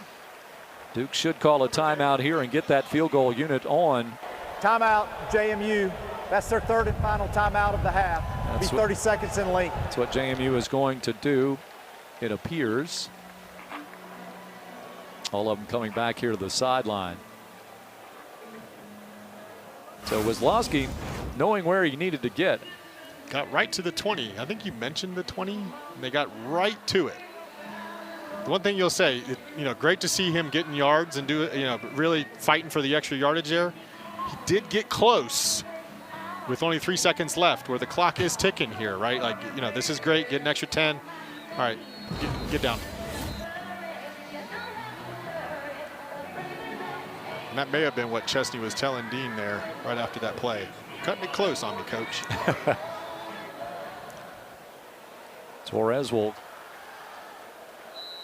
eye another one. 37-yarder. Hit a 42-yarder earlier. 3 for 3 inside the 40. And watch the reaction of the students section, as they're your first indicator of the officials, whether it's good or not. And James Madison will trot on in. That's the end of the first half. To the locker room at the Athletic Performance Center with a 27-0 lead over their guests from Boone, North Carolina. A lot of offense, but equally good defense. Only 40 yards for App State. Had a 9-play, 53-yard drive, 104 to put the 3 on the board for JMU. Halftime coming your way here on ESPN+.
7-0 James Madison over App State. Kurt Dudley and Brian Barlow here in the booth with you. And Brian, there have been some big plays to set up touchdowns, and we're going to show one of these touchdowns for the Dukes here in Mallory's 1-yard score. They've had a couple of them like this. They really have. Mallory, all 236 pounds of him.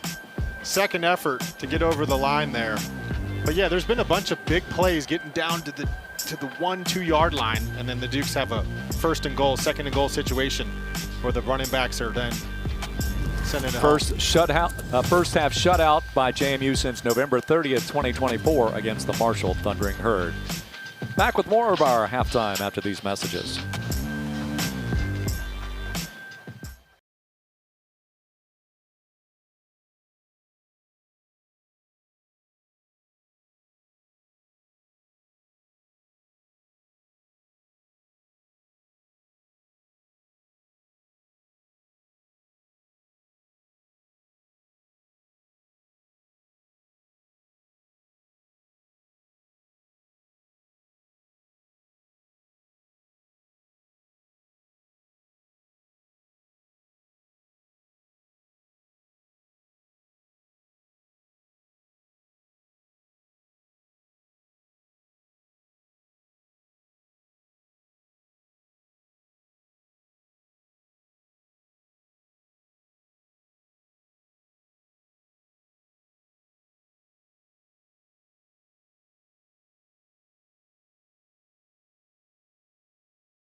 Welcome back, everyone. Halftime here at Bridgeport Stadium in Harrisonburg, Virginia. 27-0. James Madison over the Mountaineers of App State in the first half shutout for the Dukes in over a season, just about. It was last November. Let's take a look at other scores. First of all, from the Sun Belt, we've got some other scores of interest today. See, in the third quarter, ULM leading at home against South Alabama. Texas State all over Southern Miss. That's a familiar score. Later tonight, Coastal and Georgia Southern. That's one to keep an eye on. And then Marshall, a final in Atlanta, 30-18, bouncing back from the loss to James Madison last week. And this is Thursday night's result, 33-0 over Troy. Probably the best display of Old Dominion football on the national scene Thursday night. Yeah, that Coastal Georgia Southern. So Coastal has a loss, and Coastal is on the end of the regular season. JMU finishes up. This is the next to last conference game for JMU next week. Kind of an odd spot for it, but Washington State coming in here next Saturday. We've got this on ESPN Plus as well. So they'll be off of conference play next week, can watch what everybody else does, and it depends if Georgia Southern wins today over Coastal and JMU continues on the trajectory it is here this afternoon, the Dukes can clinch the regular season East title, and that'll put them in that championship game. Some other games of note, a big one, Navy over South Florida, and that's because South Florida, as you saw earlier today, was the highest projected for the CFP. James Madison, number 2 there. Boise State is in that trajectory as well, facing San Diego State tonight. Actually, that's, I don't know, is that in the fourth? That game hasn't started. I think that's at 10:30 this evening. And North Texas all over Alabama Birmingham 53-24. I think that has gone final as well. It's pretty close to that.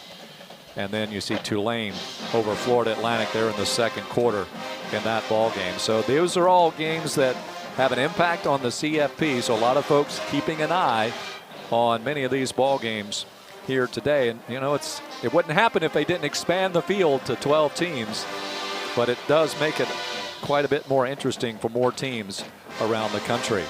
The cupola all lit up in purple. The Dukes have lit up the scoreboard thus far, 27-0 here at halftime.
Sold out crowd here at Bridgeport Stadium have witnessed Wayne Knight rush for 74 yards and a score, and Alonzo Barnett throw for 225 yards as James Madison up 27-0 at halftime.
Both teams back out onto the field, getting ready for the second half kickoff. James Madison leading at 27-0. And when we look at these team stats, Brian, it's going to really tell the story quite truthfully.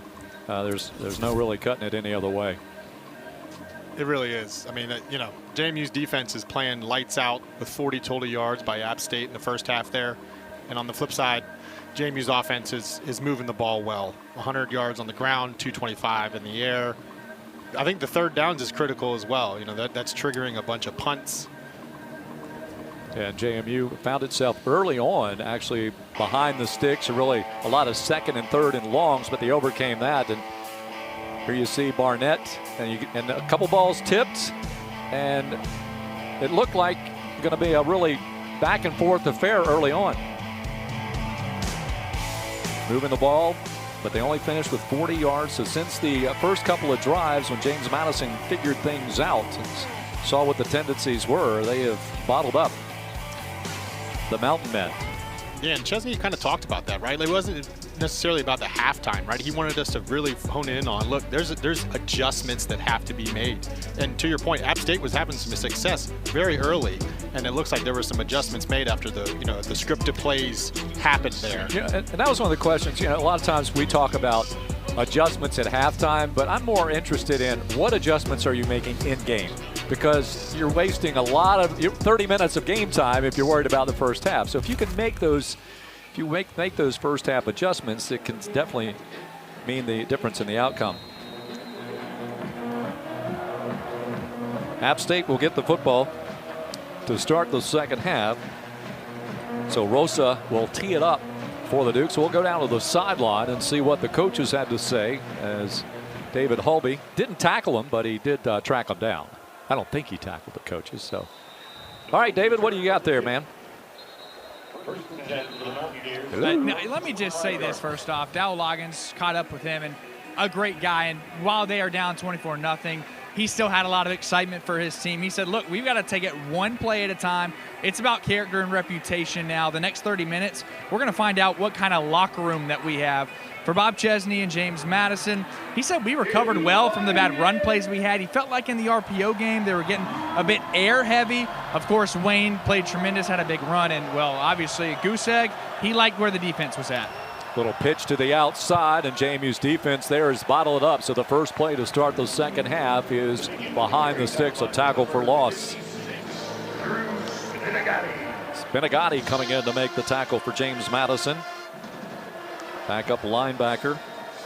See Trayshawn Dye a little bit. Brandon Feek is out of today's lineup, I do believe. Here's the ball down the field, and it's overthrown. So Justin Eaglin there defending. I told you about JMU getting the shutout for the first time since November 30th last year. You have to go back to 2017, the last time that App State was shut out in the first half, and that was against Idaho. Look there, limping around is A.J. Swan. He did leave at late in the first quarter. Was walked off by the trainers. 3rd down and 11. To the air, they'll try it again. Flips it out, and it is well out of bounds. Great pressure there by Xavier Holmes, forcing Swan to throw it before his receiver is out of his break and not even open. Left tackle Jaden Ramsey also a little hobbled going off. Again, he missed the Old Dominion game. One thing to remember about this series, there's been a lot of comebacks from high-scoring games. Last year, App had 24 points in the second quarter. They're going to throw it out here, and it is knocked away. Smelled out that time by DJ Barksdale as they got a little razzle-dazzle deep in their own territory. And it does not work. Coach Loggins dialing up a trick play here to get something going to spark his team. Second half, well defended by the JMU defense. Nice stop. Nice job, Barksdale.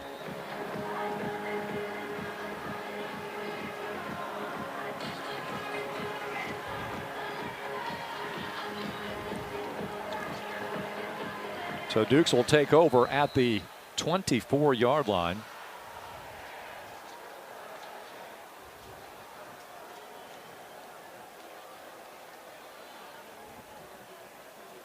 First and 10 for the Dukes, their first possession of the second half.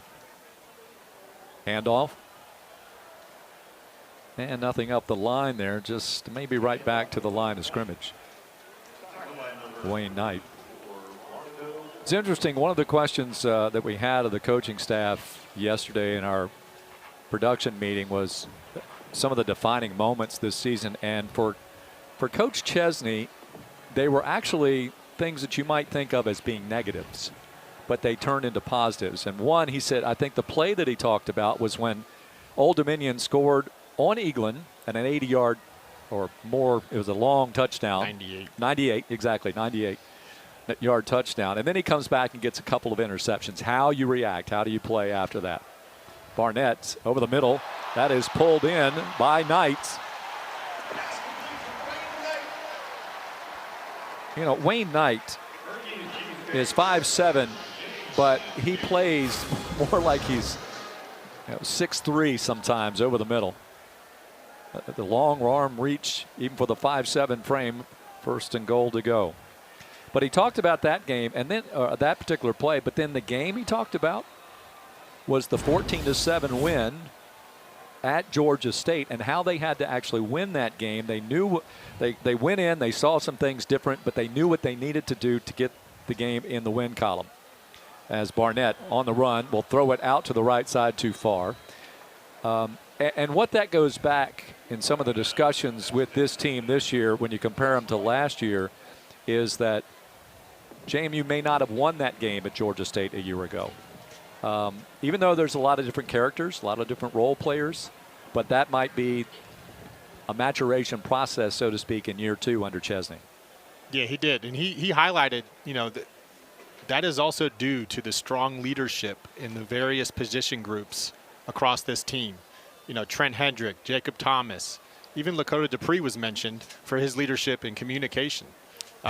Coach Chesney is very proud of the way this team responds and off the field actions.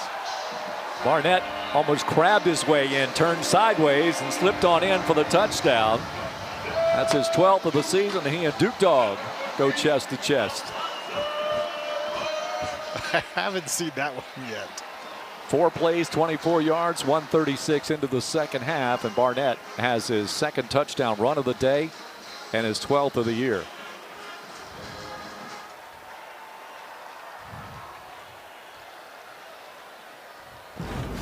Flores with the extra point. 7-yard touchdown run. Leads to 6, and that makes it 7. So 34-0 early on in the 3rd quarter. Timeout here at Bridgeforth Stadium.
James Madison tacking on 7 more, 34-0 our lead, and we do have an updated percentage, and look at that now. Wow, what a change as you no longer even see South Florida on the board, and JMU with a plus 15 over Tulane at the moment. North Texas with which won today, just 27%. Memphis slides in there at 11%.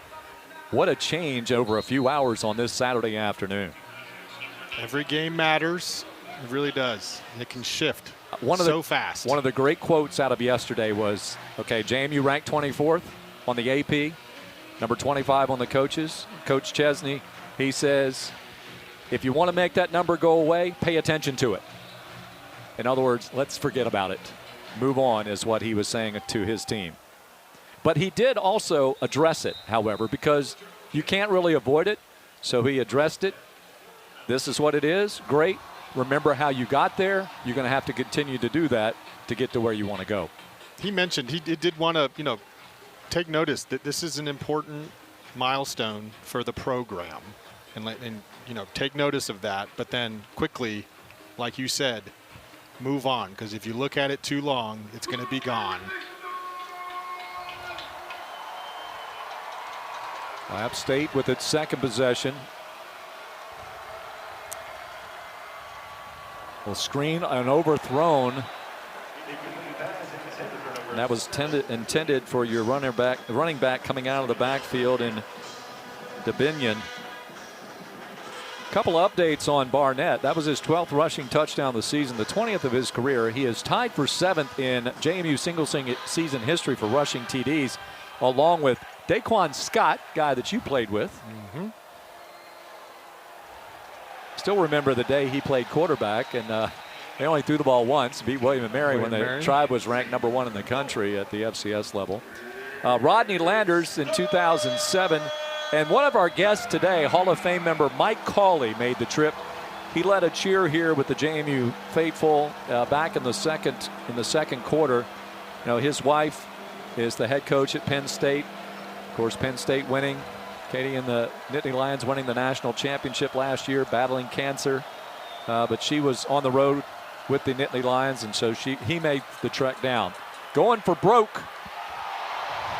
Jumping out in front was Curtis Harris Lopez, but he couldn't come up with the pick. Man, Curtis Harris Lopez really high pointing the ball there. Probably going to watch film tomorrow and want that one back. He had jumped just a little too soon.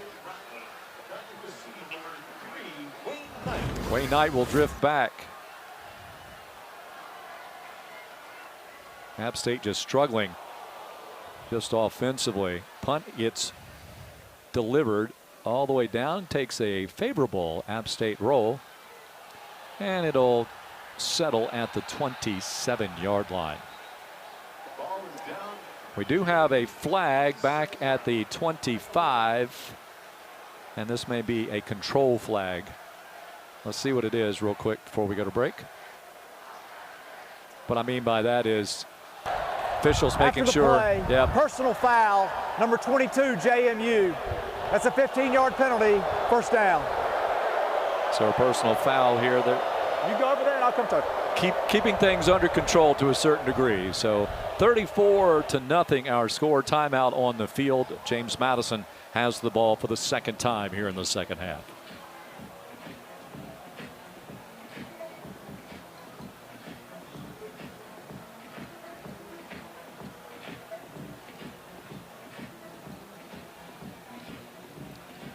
Okay, wait a minute. We may not. Let's see here. They're still waiting to sort a few things out. Bob Chesney.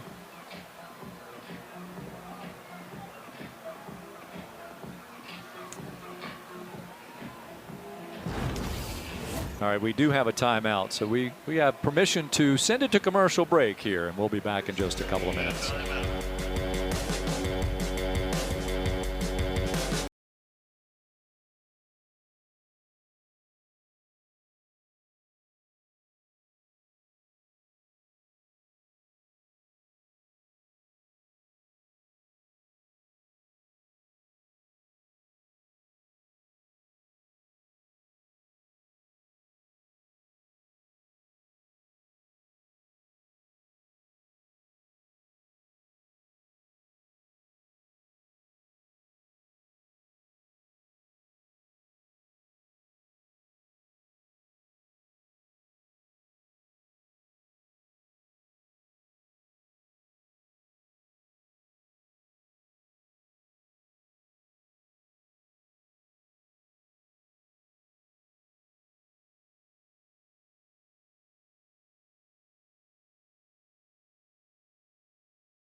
is a lot of coaching experience in the National Football League for App State. Of course, you go up to head coach Loggins, 16 years in the NFL. He was an offensive coordinator for the Titans, Bears, Browns, Dolphins, and Jets. You jump down to the associate head coach, 27 years for Clyde Christensen, a two-time Super Bowl champion. Guys, he coached Tom Brady, Peyton Manning, Andrew Luck, the great Marvin Harrison. Now, better than any of them, of course, though, Jameis Winston. What a personality he has. 18 from your senior defensive assistant and Bob Sanders. And I found it really interesting. One of the things Coach Loggins said was it helps a ton in recruiting. The NFL sells, and App State 65th in the nation for recruiting, which is the highest they have ever been. Yeah, it's one of those things. He said, well, you know, we've been producing where I have gone, these NFL guys, so come on to App State. We can do it again. The other thing I think that's kind of important now, this came about the last couple of years, and coaches using assistant coaches or having NFL or even NBA experience, is the way that you have the transfer portal. There's a lot of transactional movement, and you're not developing players as much as you were because you don't have them around the entire time. So how do you condense the time to form those relationships that oftentimes leads to the success of a program? So having NFL guys with the experience of guys in and out of off the roster, can I think have its benefits at the coaching level, at the collegiate level.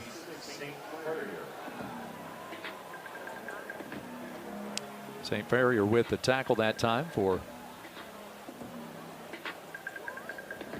App State. 3rd down and 3 for the Dukes.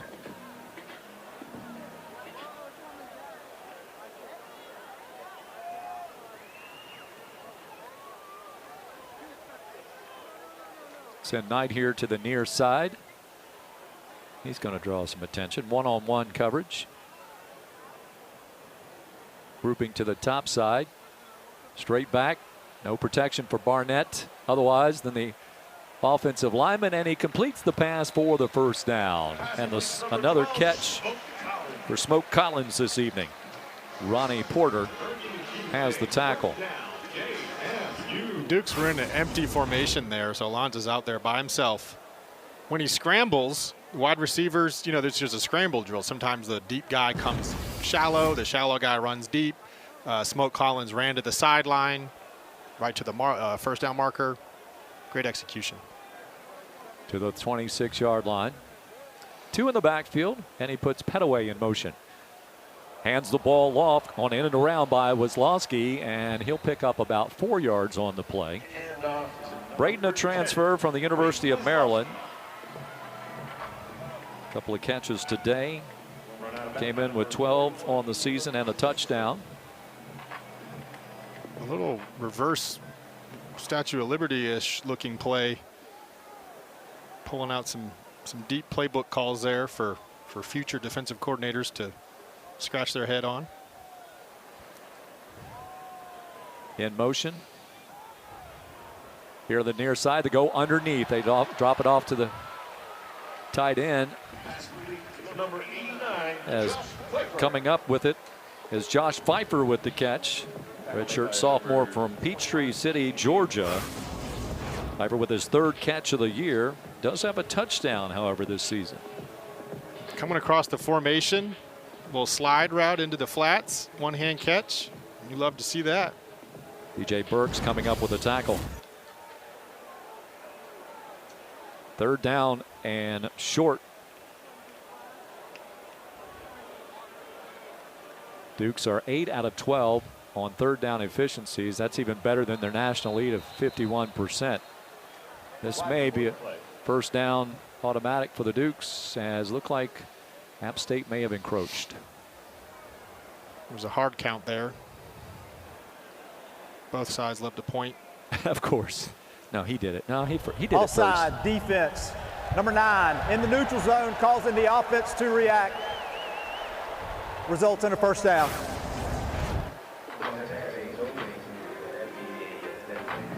There's always a little game within the game when those types of plays happen. You know, offensive line, they usually love to have a little fun with those scenarios. Bill Emanuel will check out to the game, the sophomore from Georgia, transfer from Charleston Southern Buccaneers. That moves the ball to the 39-yard line. Hand off to Knight. Hesitates. Finds the seam. Chugs forward. Picks up a good gain of 8.5 on the carry.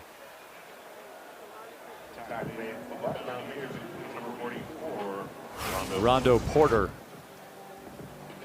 ultimately helps to bring him down. Second down and 2. Still a little inside zone there. With the tight end coming across behind the line of scrimmage. Nice 8-yard run. I think the Dukes here in the second half, if they can get that type of yardage on the ground, they're going to stay on the ground quite a bit, and they're picking up another first down. One, it keeps the clock rolling here. You're up 34-0. You really can manage the game. Brayshawn Littlejohn, credit him with the stop, but it is inside of App State territory.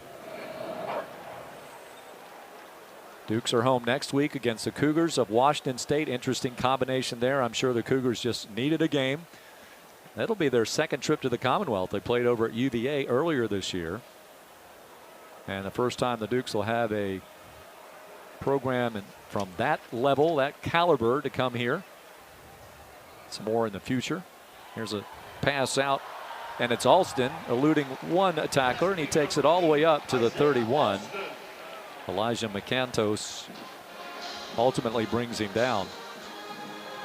Similarly, how JMU's hosting Washington State next weekend. App State hosted Oregon State back on October 4th and got a win against them.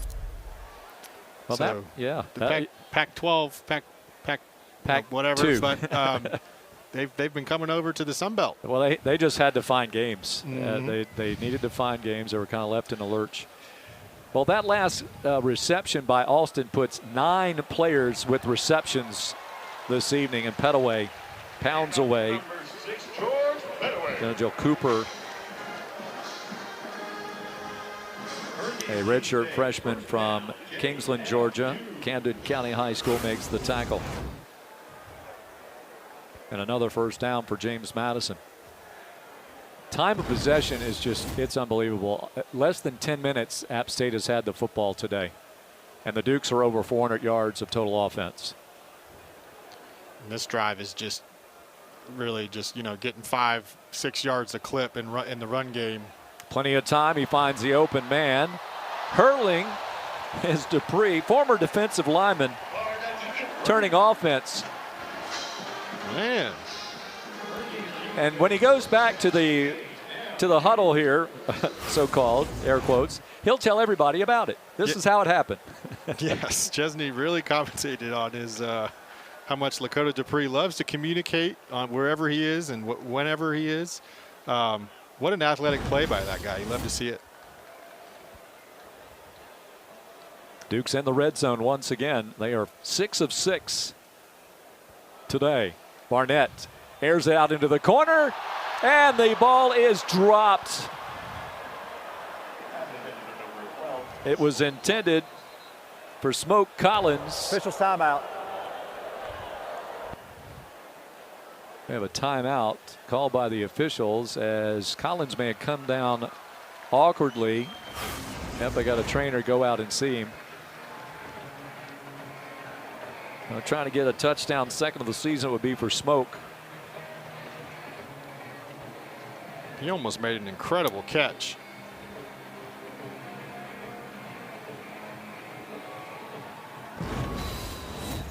Emory Floyd there, knocking the ball out. Last minute, last second. Great play by him. Alston and Wisłowski set up high. Dupree will settle in on the right with Knight in the backfield. They'll try it again, and this time overshoots. Taller receiver. That's Alston in the corner. Emory Floyd there again.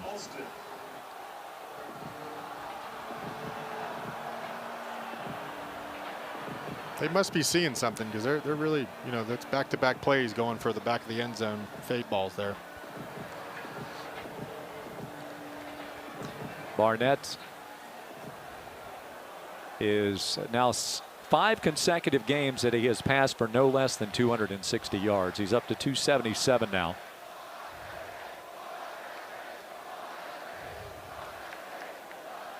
Dukes can pick up a first down inside the 2. Here comes some pressure, but Barnett stands up, finds Wayne Knight. Wayne Knight finds the balls between the 2 and the 3.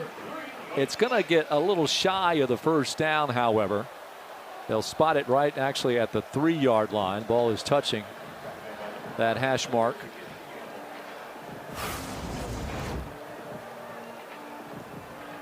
He was throwing a dart that time. Wayne Knight, very versatile.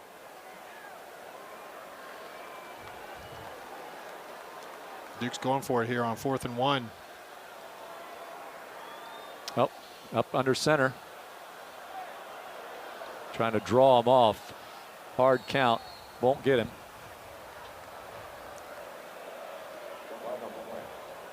Delay a game. Delay a game. Offense. It's a 5-yard penalty. Still 4th down. So they'll back it up 5 yards. And Sanchez with a chance at a field goal. Please reset the game clock to 4:10. 4-1-0. Thank you. You know, when you get up that close to the goal line, sometimes it's actually easier for the kicker to back it up a little bit, so it's not as much of an angle chip shot. Now he's got 5 more yards back. You know, it's a little bit less angle there. It was a 26-yard field goal try. Here's the ball spotted as Ray will hold it at the 16-yard line on the far hash. And he drills it on through. Yes, he does. So he has his 3rd field goal of the day. Distances of 42, 38, and that one of 26. It's 37 for the Dukes. Mountaineers 0. Back with more of this college football game on ESPN Plus.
Well, heading down the highway into Huntington, West Virginia last weekend. That is footage shot on the phone by JMU Athletics Director Matt Roan as he jumped on Diesel Duke, which is the equipment truck at James Madison University.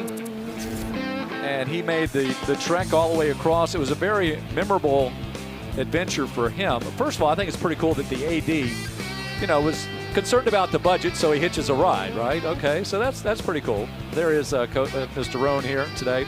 But the other thing for him was his father was a trucker, professionally so, and so he remembered a lot of that, and it was just pretty cool. Now, Mike Barber, fine writer here in the Commonwealth of Virginia, did a feature story, so if you want to really get a nice story, go to jmusports.com and find that story about Matt Roan and his trip to Huntington last weekend.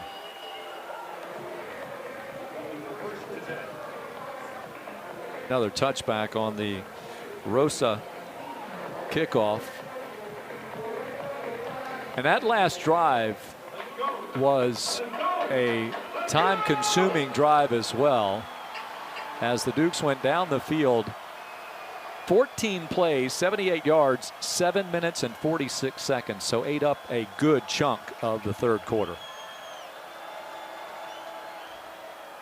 New running back out there carrying the football is Jakari Lewis Trigg, freshman from Fort Lauderdale, Florida. 68th carry of the year, 280 yards coming in, good average of 4.2 yards per carry. Yeah, Coach Loggins has, talked highly of Trigg. Have really been sprinkling him in the past couple games, getting him some more carries, spelling Dominion a little bit. Well, here's the first sack of the afternoon. And it is Sahir West.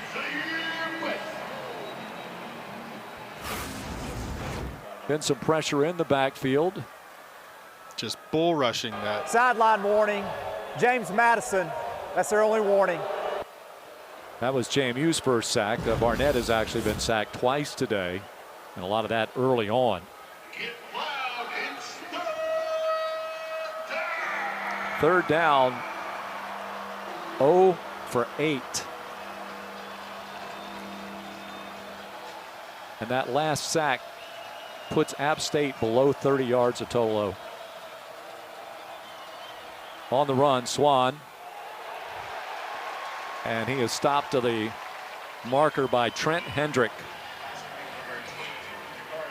Trent Hendrick, one of the leaders of the defense back there, just flying around sideline to sideline. Great play. Now the coaches have to remind him to get back on the field. Hendrick out of Richmond, Virginia, St. Christopher's. 70 tackles coming in among the conference leaders. And Knight back to receive again. He hadn't broken one. Had a couple of good runs on returns. And it's going to take a high bounce. He's going to get out of the way. It was touched. That's a free ball. It was touched by a defender, which means it's basically you can just run and gun with it. Who taught you that? I love that rule. Mickey Matthews. I love that That's rule. Right. It is a very, not many people know that rule. If the defense touches it first, there is no negative, there's no risk at all if you're the punt return team. The ball will be placed at the spot of illegal touching, first down. So I know Coach Matthews was watching, so I wanted to make sure you gave him credit for that. Of course. So right here, it goes off of the App State player. So right now, the Dukes, there is zero risk. So, you don't see this often. But the ball, if that were to happen right there, it goes right back to where the App State player touched it. It's sort of like, from a line of scrimmage, a free play when you're going to get an offsides. It is, yeah, exactly. It's a free play. It's a free play on a punt. Yeah. And that doesn't happen often.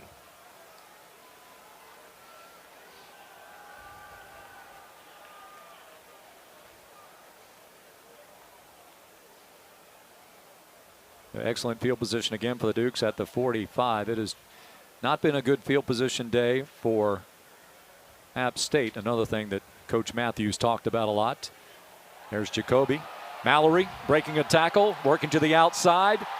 Finally hopped on by Gamble and brought down, but not before he takes the ball all the way down to the 33-yard line. Man, the offensive line just put on a clinic there. Roan could have drove the truck through that hole right there. You know, Mallory didn't get hit until 12 yards down the field. He was Diesel Mallory on that one, is what you're saying.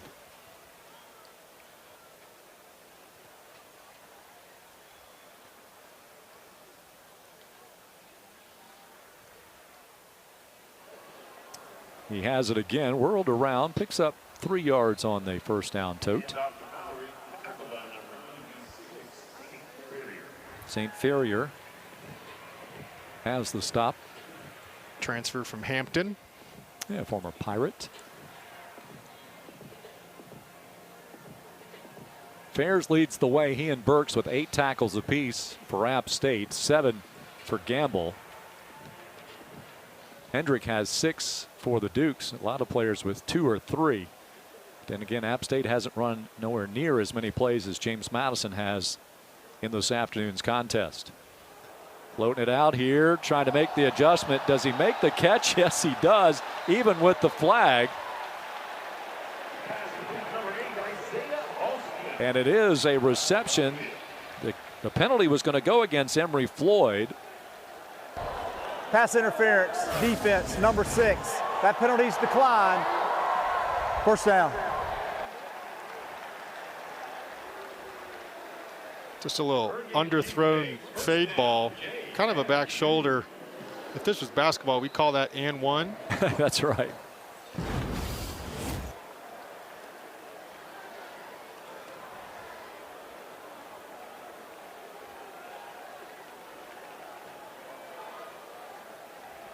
So first down inside the 15 again. The Dukes 7 for 7 in the red zone. Handoff wasn't that clean. Petaway does pull it in. Abrams, Berwayne has the tackle. Abrams, Berwayne with a coming from behind there, really with a strong tackle.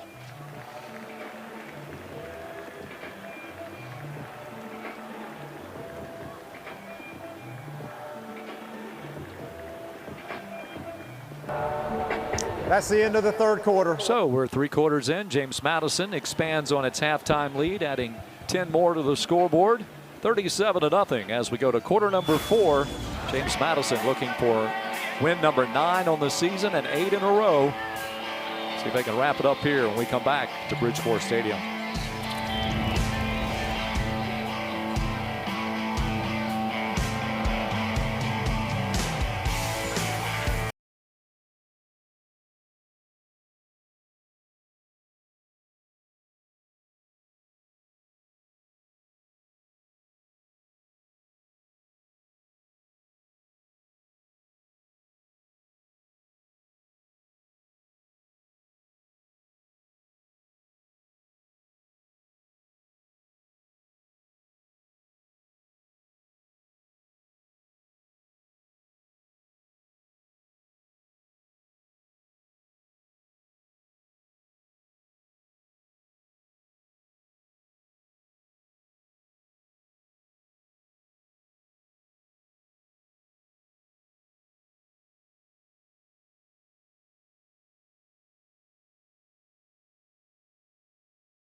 President Jim and Matt Roan up among the crowd, having a good time here this evening as well at James Madison. The Dukes with a second down situation. Little wildcat. It goes to Barnett. Barnett looks like he wants to throw. Instead, he's going to get dragged down out of bounds. And a flag comes in, an automatic first down coming in after that play. Caleb Sandstrom chases him out. The numbers after 3 quarters. As you watch this replay. Personal foul, number 41 defense, slinging the quarterback to the ground out of bounds. Half the distance to the goal, automatic first down. They may be arguing that he was a runner at this point, not the quarterback. But nonetheless. So after 3 quarters, James Madison 472 yards of total offense, just 29 yards for App State. And some of the big numbers. Wayne Knight, how about this night for Knight? 16 carries for 94 yards and a touchdown. 6 receptions for 55 yards. And, oh, by the way, 5 punt returns for 48 yards. He's been a little busy. Mallory tripped up. DJ Burks knocks him down. And with Knight, Mallory's had a couple, he's been spelling and Petaway. We've seen a few backs back there. And Knight still is having a very productive night.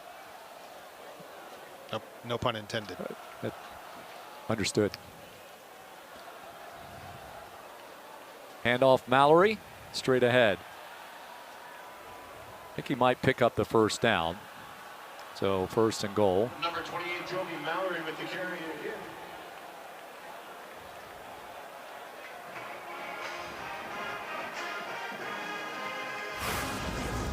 Hurricane Cheesesteak, first down, JMU. Dukes. Oh, he tried to reach it over the line there. I didn't notice Pretty close. Yeah, that was really close. 8 for 13 on third downs for James Madison. First down situation. Mallory again, straight ahead, and he does tumble on into the end zone. So come on, I'm going to take you into the purple.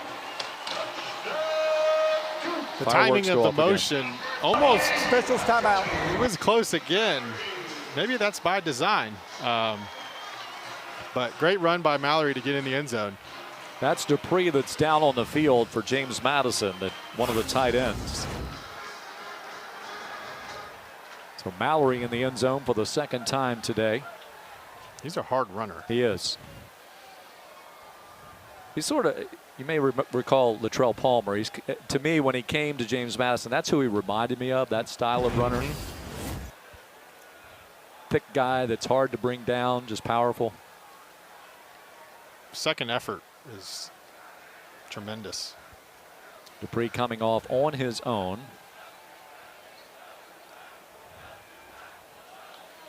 He's even talking now.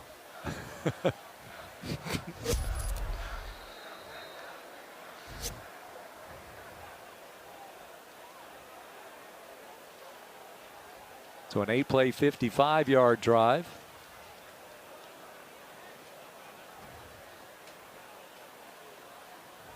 And the Dukes, one of the best offenses in the country in scoring and in total yards, have had a very effective night this evening. Once they figured things out in that first quarter, it's been all Dukes. Mallory with the touchdown, and JMU up 44-0.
Back here at Bridgeport Stadium, James Madison now in front 44-0. Let's take a look at an update on some of the other interesting scores today.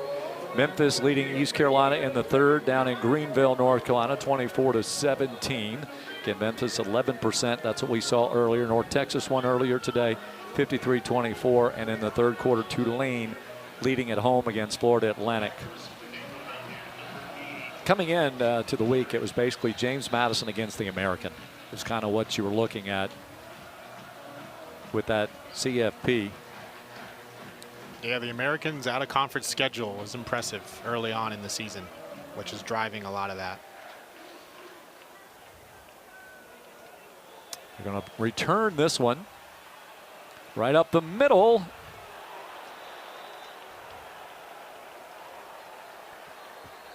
And a little bit of shoving and pushing in there.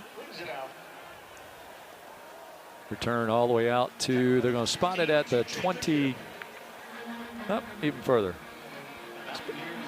Spot up at 34, about there.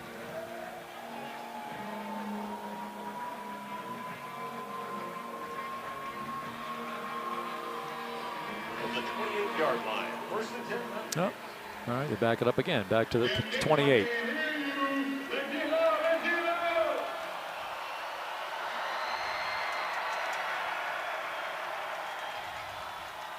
Comes some pressure, floated up. That was just desperation trying to get it out there to his running back coming out of the backfield again, DeBinion. Aiden Gobira was basically unblocked.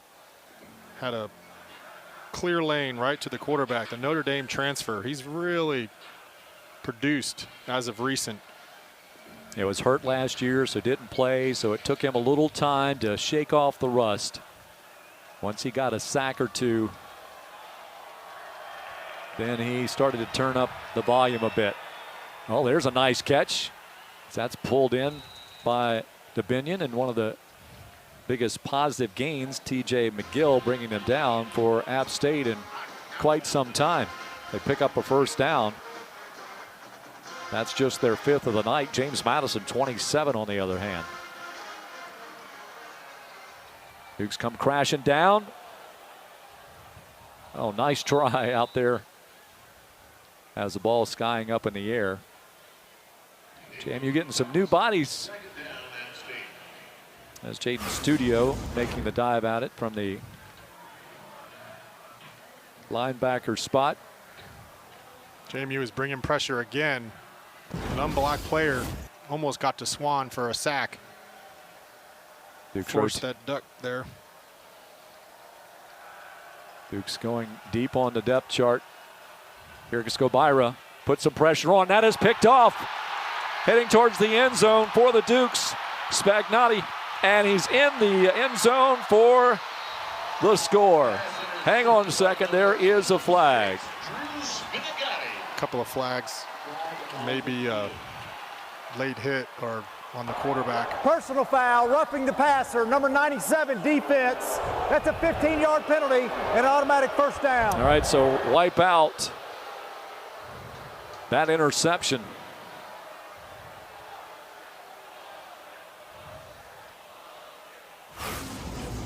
That was an exciting play nonetheless, but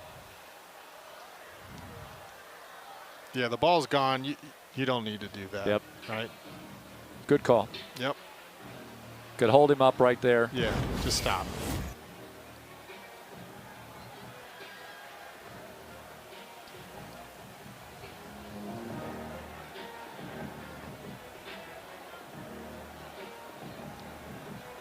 So that puts the ball inside James Madison territory, a place that App State has not seen much of today, if at all, that I can recollect. Swan, plenty of time, lofts it up. That was nearly intercepted. Went zipping by two Dukes. Curtis Harris Lopez. The secondary's been all over these receivers all night. It's been hard to get open. And Mbake was the intended receiver.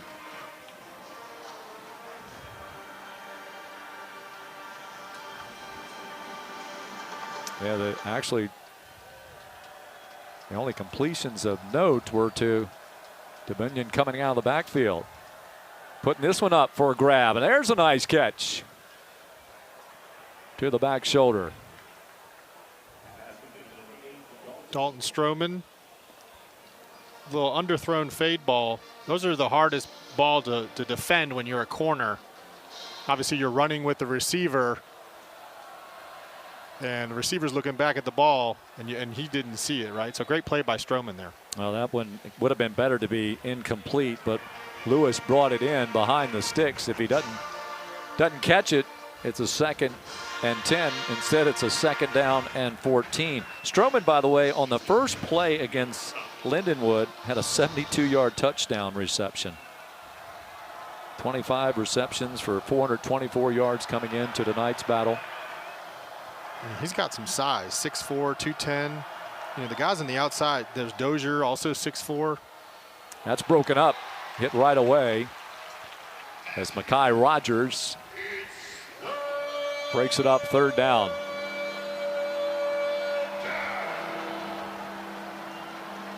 Well, Dukes last week, they had their stretch of second half shutouts come to an end at 4 games, but they flipped the coin a little bit. The first half shutout.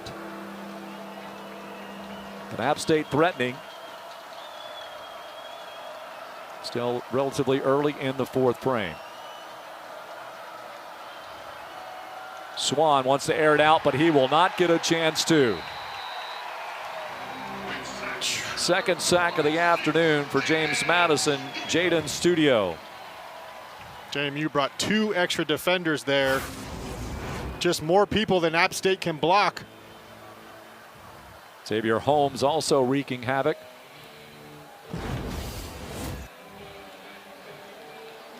So a field goal try by Dominic DeFreitas. This is going to get marked. This is within his range, and it's about usually the 32. So he's going to try to pop one in here. His career-long 49 against Oregon State. And it is got the distance. It is good. Nice kick. So the Mountaineers on the scoreboard.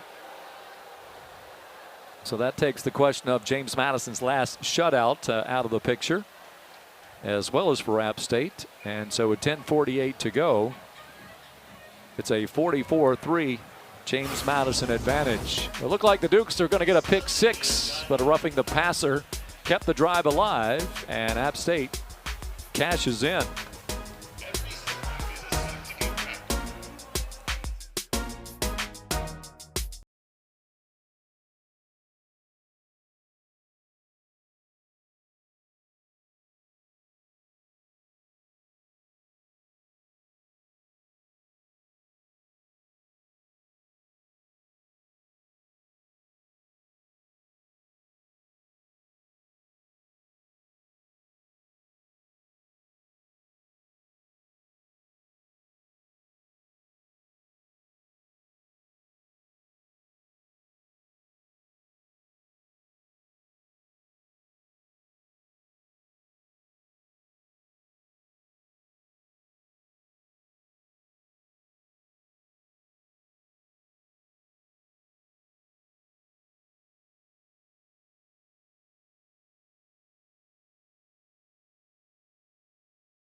Well, here are the chances of James Madison winning the remaining games. Of course, 91% here with the Dukes leading at 44-3.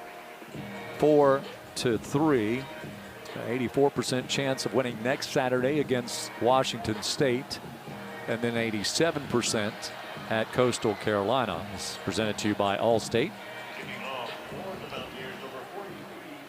Still have to play the games, but the numbers look good. They do. As media and fans, you can do this. I'm sure That's if right, you're Coach Chesney, I don't want to look see at it. Let's not talk about it. All of that. That was a 9-play, 42-yard drive. 226. And that puts the total up to 56. 48-yard field goal for De Freitas. So just one shy of his long of the season. And that makes him 13 out of 16 this year. So very capable field goal kicker, a freshman out of Indiana. Had a state record 62-yarder. Jeez. Well, Dukes are going to sit. That'll be the day for Barnett, likely, as Matthew Sluka will come in for James Madison, transfer from UNLV by way of Holy Cross. Maybe I should say from Holy Cross by way of UNLV, because he left Holy Cross, went out to UNLV, and came back here to join his old coach at Holy Cross and Bob Chesney. Here, known more for a runner, and he does hang on to the football right there. Little zone read, and Sluka does like to pull it and run. He's very talented when he runs the ball. 161 yards on the ground, most of that coming in the early portion of the season. JMU fired off a little early on the offensive line. Ball start, 56, offense, 5-yard penalty, still second down. At Holy Cross, his numbers from 2020 to 2023. Completed 412 passes of 705 tries for 5,916 yards, 59 touchdowns, 9 interceptions. He also rushed for nearly 600 yards.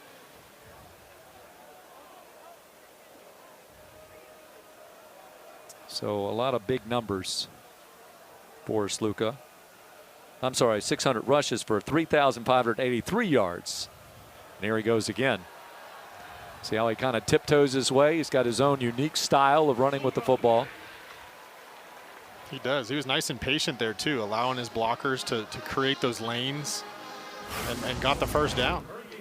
Little designed run here. Third-team All-American and Patriot League Offensive Player of the Year while with Holy Cross. Trent Wilson, guard there with a great block.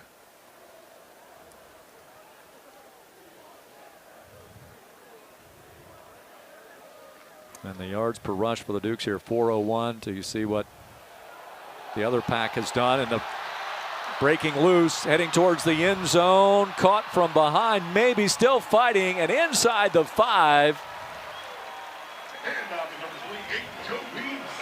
Mallory looking for the end zone for the third time today, but he's caught by Floyd, and another long run to set up short yardage at the goal. What a great execution by the second team offense here. You know, you got to be proud when you guys, when they trot out here and pop off a 50-yard run. There you're looking at Evan Bushong. He is now over the football at center.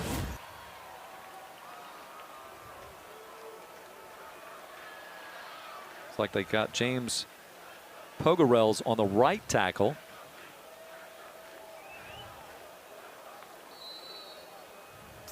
And Delay a game. Offense, 5-yard penalty, still first down.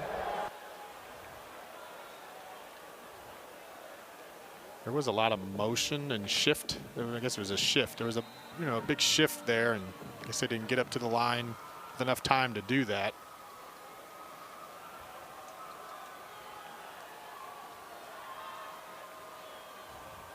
Griffin Hart, also redshirt sophomore from Paul VI. Handoff, and there goes into the end zone. Mallory for the third time today.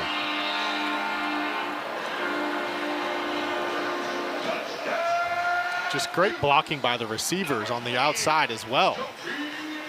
You know, hat on a hat, and Joby Mallory can just pick a lane to hit for another touchdown on the day. Dean Kennedy's calling a great game today. That's a quick drive. Mallory, a good chunk of it all, as it's a 4-play, 75-yard drive. And Mallory with a couple of big runs. He's up to 105 yards on the day. Extra point into the good hands of All-State is good. And JMU breaks 50, 51-3. Most points the Dukes have ever scored in this series. And this is meeting number 20 between the Dukes and the Mountaineers.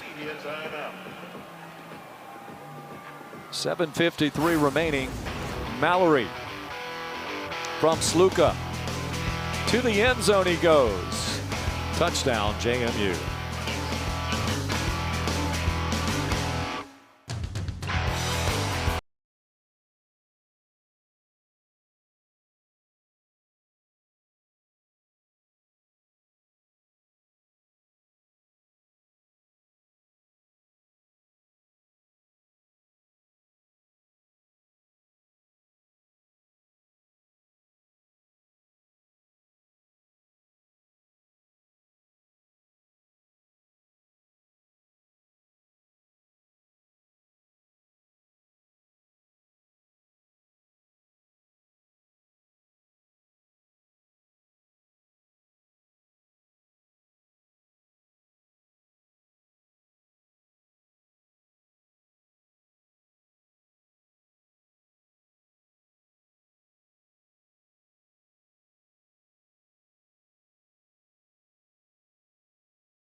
Mallory with his third touchdown run, and Duke's up. And Miss Patty Dorfer, his longtime administrative assistant.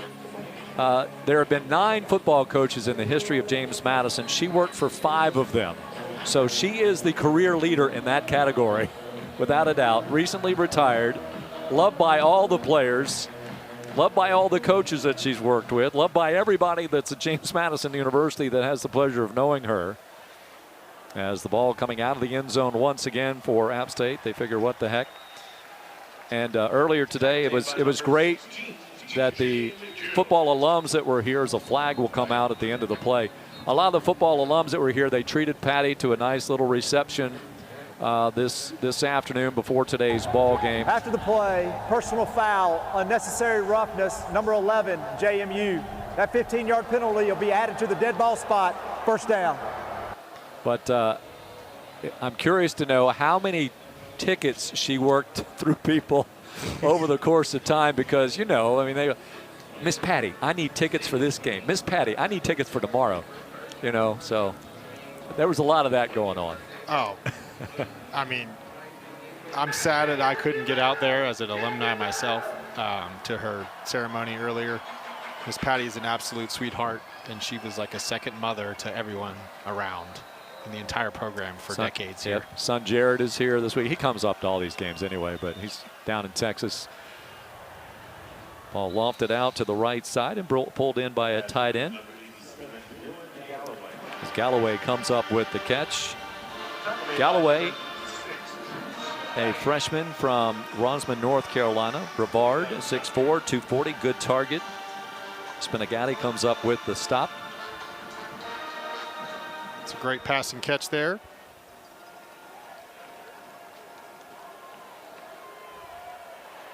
Lofted up, nobody out there to get that one. Pass incomplete.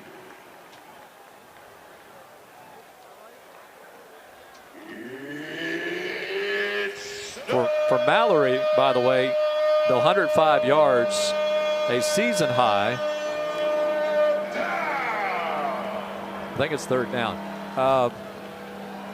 That's his 5th career 100-yard rushing game. And third down. 0 for 10 on third down conversions are the Mountaineers. Swan lofting it as he is nearly tackled and caught on the sideline by a Duke. That might be Kai Holmes. I think it is. Another player down for App State. One of the things too, App State has had some couple things have happened. Once the new coaching staff got in, there were some transfers, really good players. Play, personal foul, number 55 offense, jumping on a player that's onto the ground. 15-yard penalty. 15-yard penalty, third down. Correction, fourth down. So it becomes a fourth down. That was Shamar Jackson.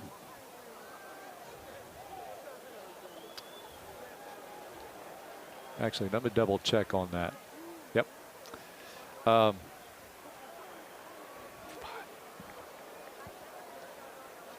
They are still tending to that player. It's down. Is that Swan?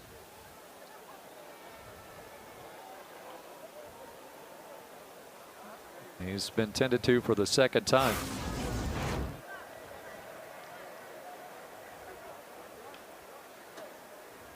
That's good. It's tough. He had the ball and the defensive lineman slipped. Little, just a kind of a bang twist there. I'm sure it wasn't intentional or anything like that. Just it happens sometimes.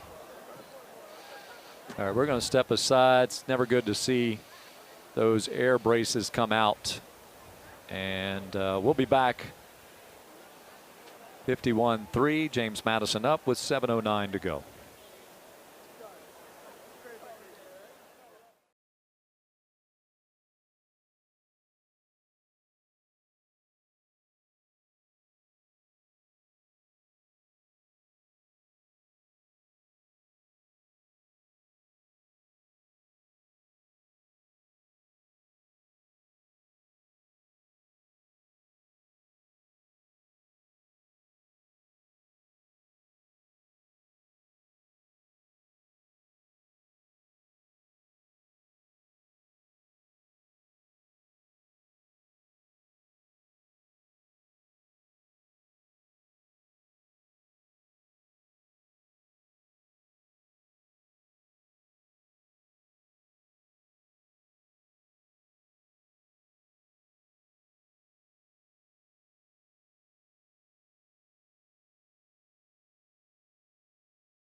Well, the quarterback, A.J. Swan, put into an air cast on the left leg and carted off.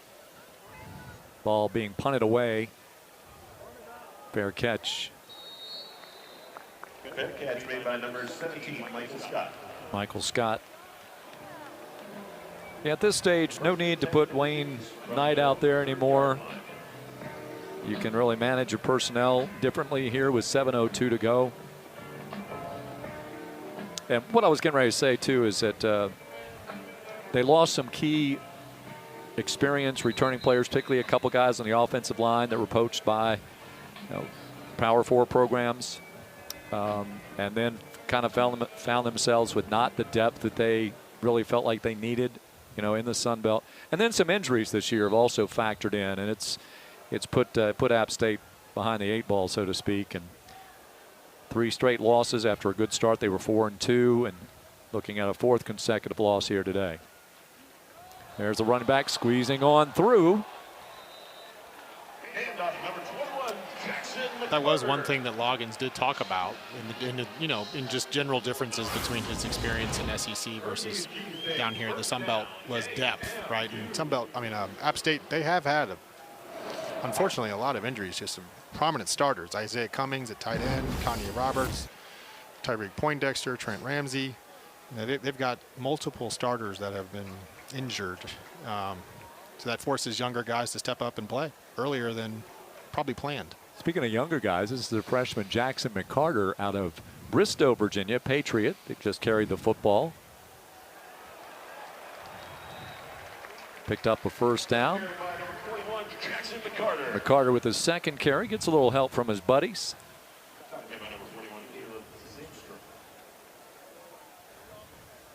Alston checks back in. So we've seen some of the depth show up here for James Madison today, and Coach Signetti. Whoops, that's a slip. Coach Chesney getting this depth and showing some new faces here today. There goes the running back, of course, Luca. And he takes it all the way to the 35. Luca on the carry.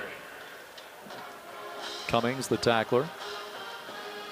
For a quarterback, he really loves, it seems like he loves contact more than other quarterbacks.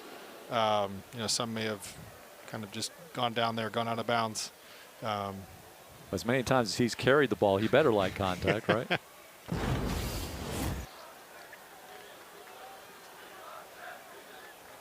Picks up another first down for the Dukes.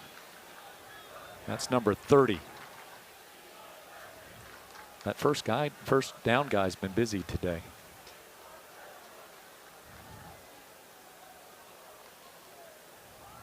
He'll take off with it again. Sluka looks around. He's got plenty of room. And he is diving towards the end zone. It is a touchdown, Sluka. Yeah, I'd say he likes contact. Just the extra effort there at the end zone. Dove. Stretched the ball over the pylon for the touchdown. He's got some wheels.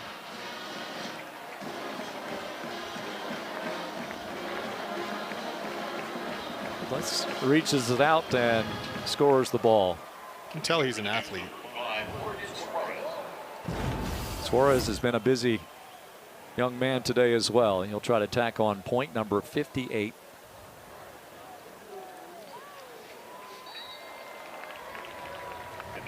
So 58-3. 4 plays, 70 yards, 217. Sluka with the score for James Madison. All right, here is the bracket for the college football playoffs. As it appears right now, that was the way it was this week. Of course, with South Florida losing, does James Madison slide in right there? If you looked at those percentages earlier today, you'd think so. And at Georgia, playing between the hedges. And that comes out Tuesday nights, usually 7 o'clock on ESPN. And you see the top 4, including Coach Signetti's Indiana Hoosiers, Texas A&M, Ohio State.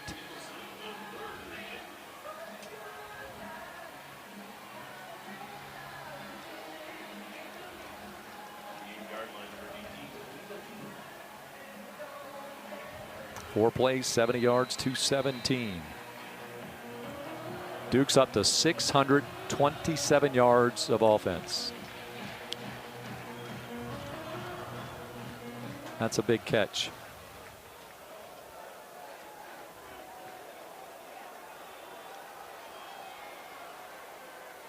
Brian, we knew that App State was having some troubles, but I didn't see this type of outcome today. No, I didn't either. Officials timeout. I thought the 20-point, spread was. A lot of people think, what are they thinking, right? Yeah, but hey, given the history and these programs really get after it every year. They match up here. Well, and even talking to Coach Loggins, he was pointing out that you can take a half dozen plays out of their season this year, and you could flip the results. He's half dozen plays. You might be looking at 7 wins at this stage. Of course, history will say otherwise with what the record is, but as you look back, and this is a James Madison player down.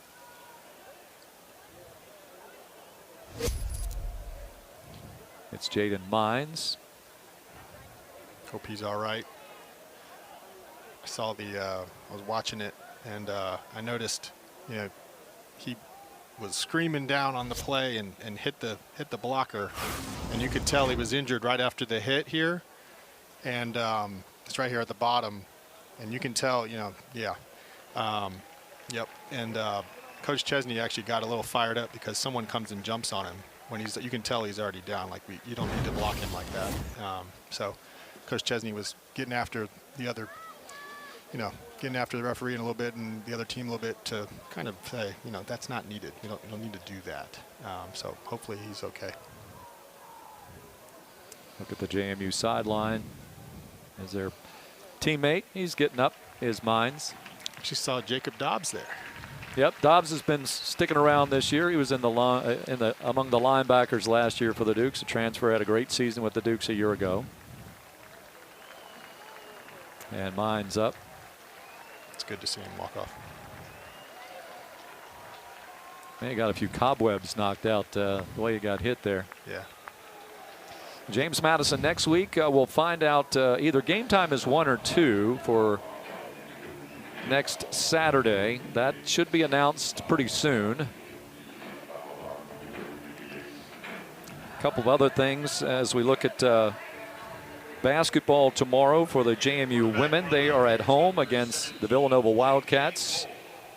They're 2-2 are the Wildcats. The Dukes are 3-1. Denise Dillon, former head coach at Drexel. They had a lot of battles with the Dukes when they were both members of the Colonial. Then she moved on to coach at her alma mater. That game is at 2 tomorrow. Lee Johnson making the tackle. That game is at 2. Meanwhile, the JMU men, they're about ready to tip off. They're at Long Island University. You can watch that on NEC Front Row. It's a 7 o'clock start tonight up at Long Island. And a flag comes out. The reception brought in by Davion Dozier.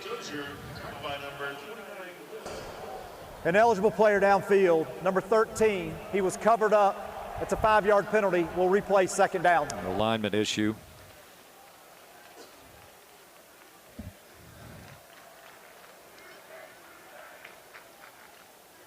App State is on the road tomorrow, noon on ESPN Plus. The men's basketball team from App State taking on Dartmouth.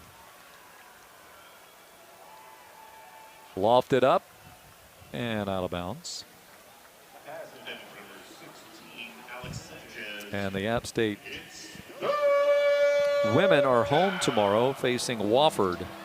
That's at 2 o'clock. Sunday Fun Day is the promotion going on.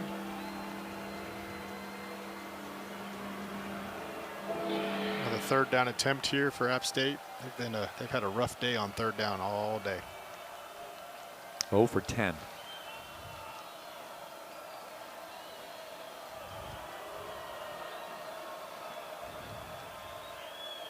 Little screen underneath and driven back and make it 0 for 11. Number 16, Alex Sanchez. Tackle by number 1, Willis. Willis making the tackle. Huge hit. Great play there.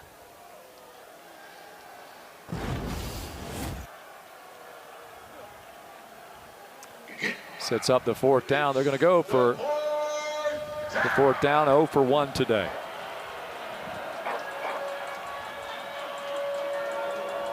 J.J. Cole is your quarterback. Floats it over the top there and gets the 1st down. Rogers making the tackle. 3:07 to go. Thanks today to Chris Brooks, Sports Information Director, Athletics Communication Contact for football here at James Madison. Joey Jones of the Mountaineers of App State, thanks to him for all his information, setting us up. And that's a ball set up very nicely, going down the sideline and out of bounds. Stops the clock with 2:46 to go. One of the bigger plays, if not the biggest play of the day for the Mountaineers. Ken Willis again making the tackle for JMU. He's wearing number 29 tonight. Generally speaking, he's number 23. J.J. Cole in there, scrambled to the right. You know, the Iowa State transfer hit Dalton Stroman for a big game. Father Jamie also played at Iowa State.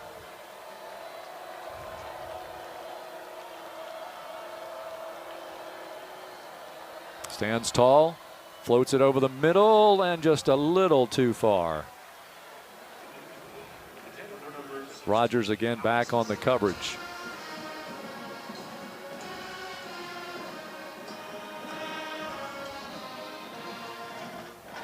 Again, Cole playing while Swan was sidelined earlier this year. Second start came against Georgia State in Atlanta. Threw for 309 yards, 4 touchdowns, no interceptions. 4 games in season at Iowa State.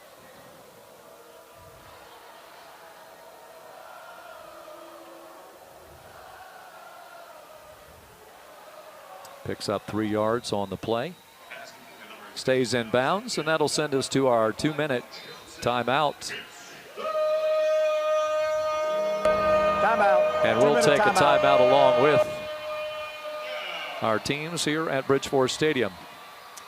58 James Madison, 3 for App State.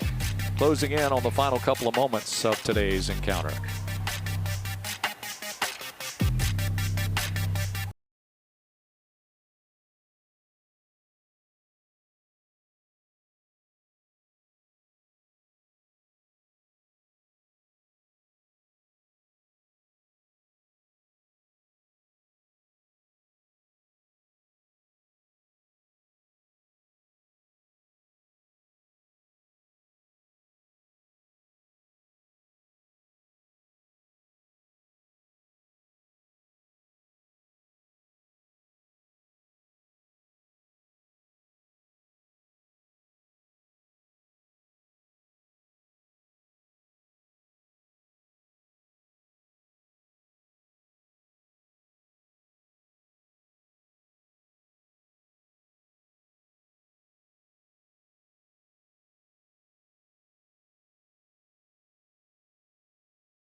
Well, James Madison out in front.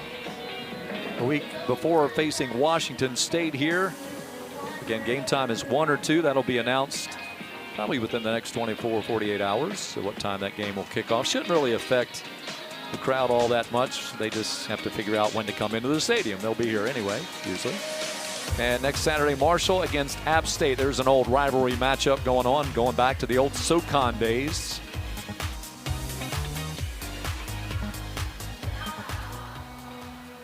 Thundering Herd with a victory today, bouncing back. 58 points for James Madison. They put 63 up on Old Dominion. And that is a touchdown. Nice catch. Very nice. Davion Dozier, over the shoulder pass from J.J. Cole there. Got his foot down. It's his 5th touchdown catch of the season. And he was good for at least 62 yards of receptions in each of the last 3 ball games. That's one of those passes where the quarterbacks will play this drop in the bucket game where they throw it, into the end zone, back of the end zone, hit one of these 5-gallon buckets. That would have went right in.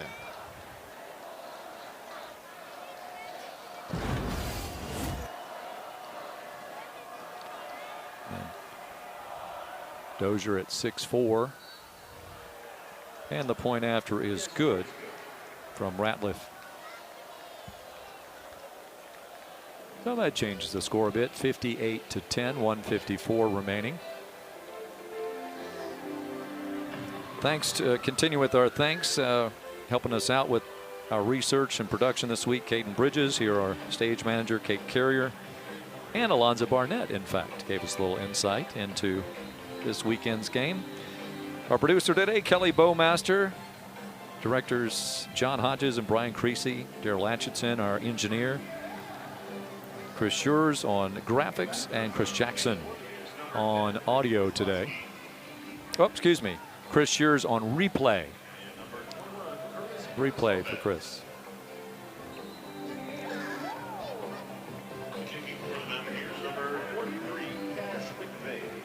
Cash McVeigh will kick it off. Senior from Anaheim, California.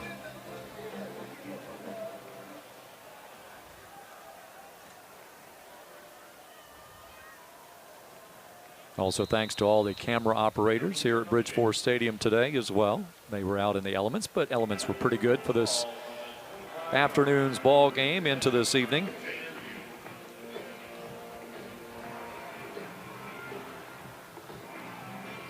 This one ended up being a pretty long contest as well. Started at 3:30. A lot of scoring, a lot of stoppage of play. Yeah. This is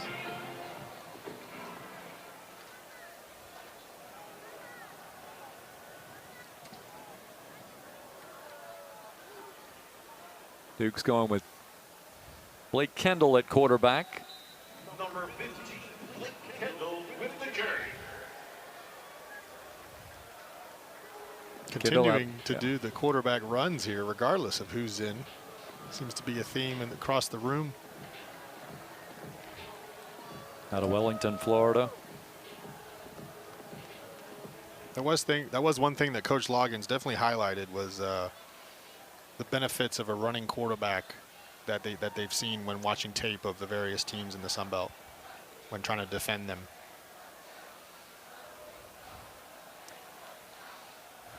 Duke's just going to let the clock wind on down and take the knee. So James Madison will finish today with over 600 yards of total offense. He'll lose a couple of yards here at the end. So it's 6:31 before he takes that knee. And App State picks up some late yardage, finishes with 146. 145 in the air, just one on the ground today. A couple of other real big discrepancies when you look at it statistically. 1 for 12 on third downs for App. James Madison 8 out of 13. Time of possession favors the Dukes by a wide margin. 41-24 to 17-42. Still a few seconds and the 48-point margin of victory, the largest in this series. And David Halby will track down James Madison head coach Bob Chesney and Jacoby Mallory, or Joby Mallory, excuse me. This was just it was just domination in all three phases, to be honest, and it was not expected at all. Impressive day for the James Madison program. Well, the Dukes came in with that national ranking, and they will at least hold on to those spots, I would trust. Of course, the conversation in the CFP will probably get a little louder. Dukes will have to ignore a little bit more. Yeah, some people talk. All right, let's see what Coach Chesney has to say about today's ball game as David Halby has tracked him down. David. Senior Day against Washington State on Saturday, November 22nd. Arrive early for super giveaways at the first ever officially licensed collegiate athletic. All right, David, we're good. Saturday is doing a sellout. Get your tickets through jmutickets.com. Coach, for you in this game, you talked about you're going to go hunting, and you were not shy about what App State in this series meant. You said you had the memories of last year losing that game. To respond in this fashion and get a win like this, how good does it feel? Yeah, it feels great. Our guys really wanted this one. They understood all the work that went into it. They understand that this team over the past 2 years has ruined a bunch of things for it, and there's a long history and a long memory for a lot of our alums that we talked to all throughout the week and leading up to this series. I'm just glad, happy with the way they played. We started a little slow, but then we bared down and played really hard, played together, and ultimately we're the aggressor, and that's what you need to be in these situations. I'm not sure how much more balanced you can get. 300 plus pass yards, 300 plus rush yards, and your defense nearly perfect in this game. To see it all come together like this also, what does it say about the depth of this team? Well, it says a lot about the complementary football. I would throw in special teams as well. The fake punt, that's a moment in time that probably ends the game. If they get it, it probably extends the game a little bit. So I just think that the way we all played together, how they handled their business all week long, but to go 300, and play pretty significantly perfect special teams, it was an impressive day, and I was really proud of our guys. You talked about how similar Joby was to Jordan Fuller, and how about it? Now he steps up with 100 Yeah. yards, 3 touchdowns. Talk about his performance. It's unbelievable. Jordan just got a little dinged up. I'm sure he'll be back. But there Joby goes with 100 yards in the fourth quarter, whatever it is alone, 3 touchdowns. Just what an effort, and just a hard, tough runner. And he waited his time. Like a lot of guys on this team, he just waited his time. He never got, sour about it. He just came out and kept fighting every day. He wanted to prove that he could do it and find himself getting a promotion, and he probably did today. Coach, appreciate you. Heck of a win. Awesome. Thank you. Go Dukes. All right, and now he'll bring in Joby. Joby, I talked to Coach, and he was not shy about App State this series. Obviously, it is very intense between these two teams. And last year, a tough loss on the road. But to bounce back, get a win now on your own home turf, how good was this? Man, it feels amazing. He was talking about all week that we are hunting. We are hunting at any team that plays against us. It doesn't matter who we play. It doesn't matter where we play. Every field that we play in is ours, and it feels amazing to be, to get back really. So. It seems like you guys every single week find a way to do something even better. And this game, one of the most complete we've definitely seen. Yeah. How high can this team go? How far can this team go? Obviously, there's a lot of talk about a potential college football playoff. Yeah, we control our own destiny. It starts, every Saturday. It started with this game. We want to know every Saturday, and we're gonna do the same thing next week and the week after, and then, we just gotta win. Joby, appreciate you. Congrats on the win. Thank you, man. Appreciate that. All right, David, thank you very much. Thanks to Joby as well for chatting with us a little bit. Again, 105 yards rushing for him today. Didn't realize that Fuller was banged up. I was kind of thinking that, well, maybe they were just simply giving him a little game time because we know that he was playing a reserve role this year, and so he certainly does cash in today here. Brian, final thoughts from you, sir. It's just total domination, to be frank. JMU was accelerating and hitting on all cylinders in all 3 phases, like Coach said. They started out a little bang bang, interception. Okay, this might go back and forth, and then something happened, the in-game adjustments, it was just a really impressive win for the James Madison football program. Remember, it was 7-0 at the end of one quarter. And then the rest was all JMU from there. So, Brian, great to have you back in the booth. How about coming back next Saturday? Can you do that for me? I can do that. Okay. See ya. Okay. So JMU next Saturday against Washington State for App State. The Mountaineers are at home against Marshall. That's a big rivalry game for those two.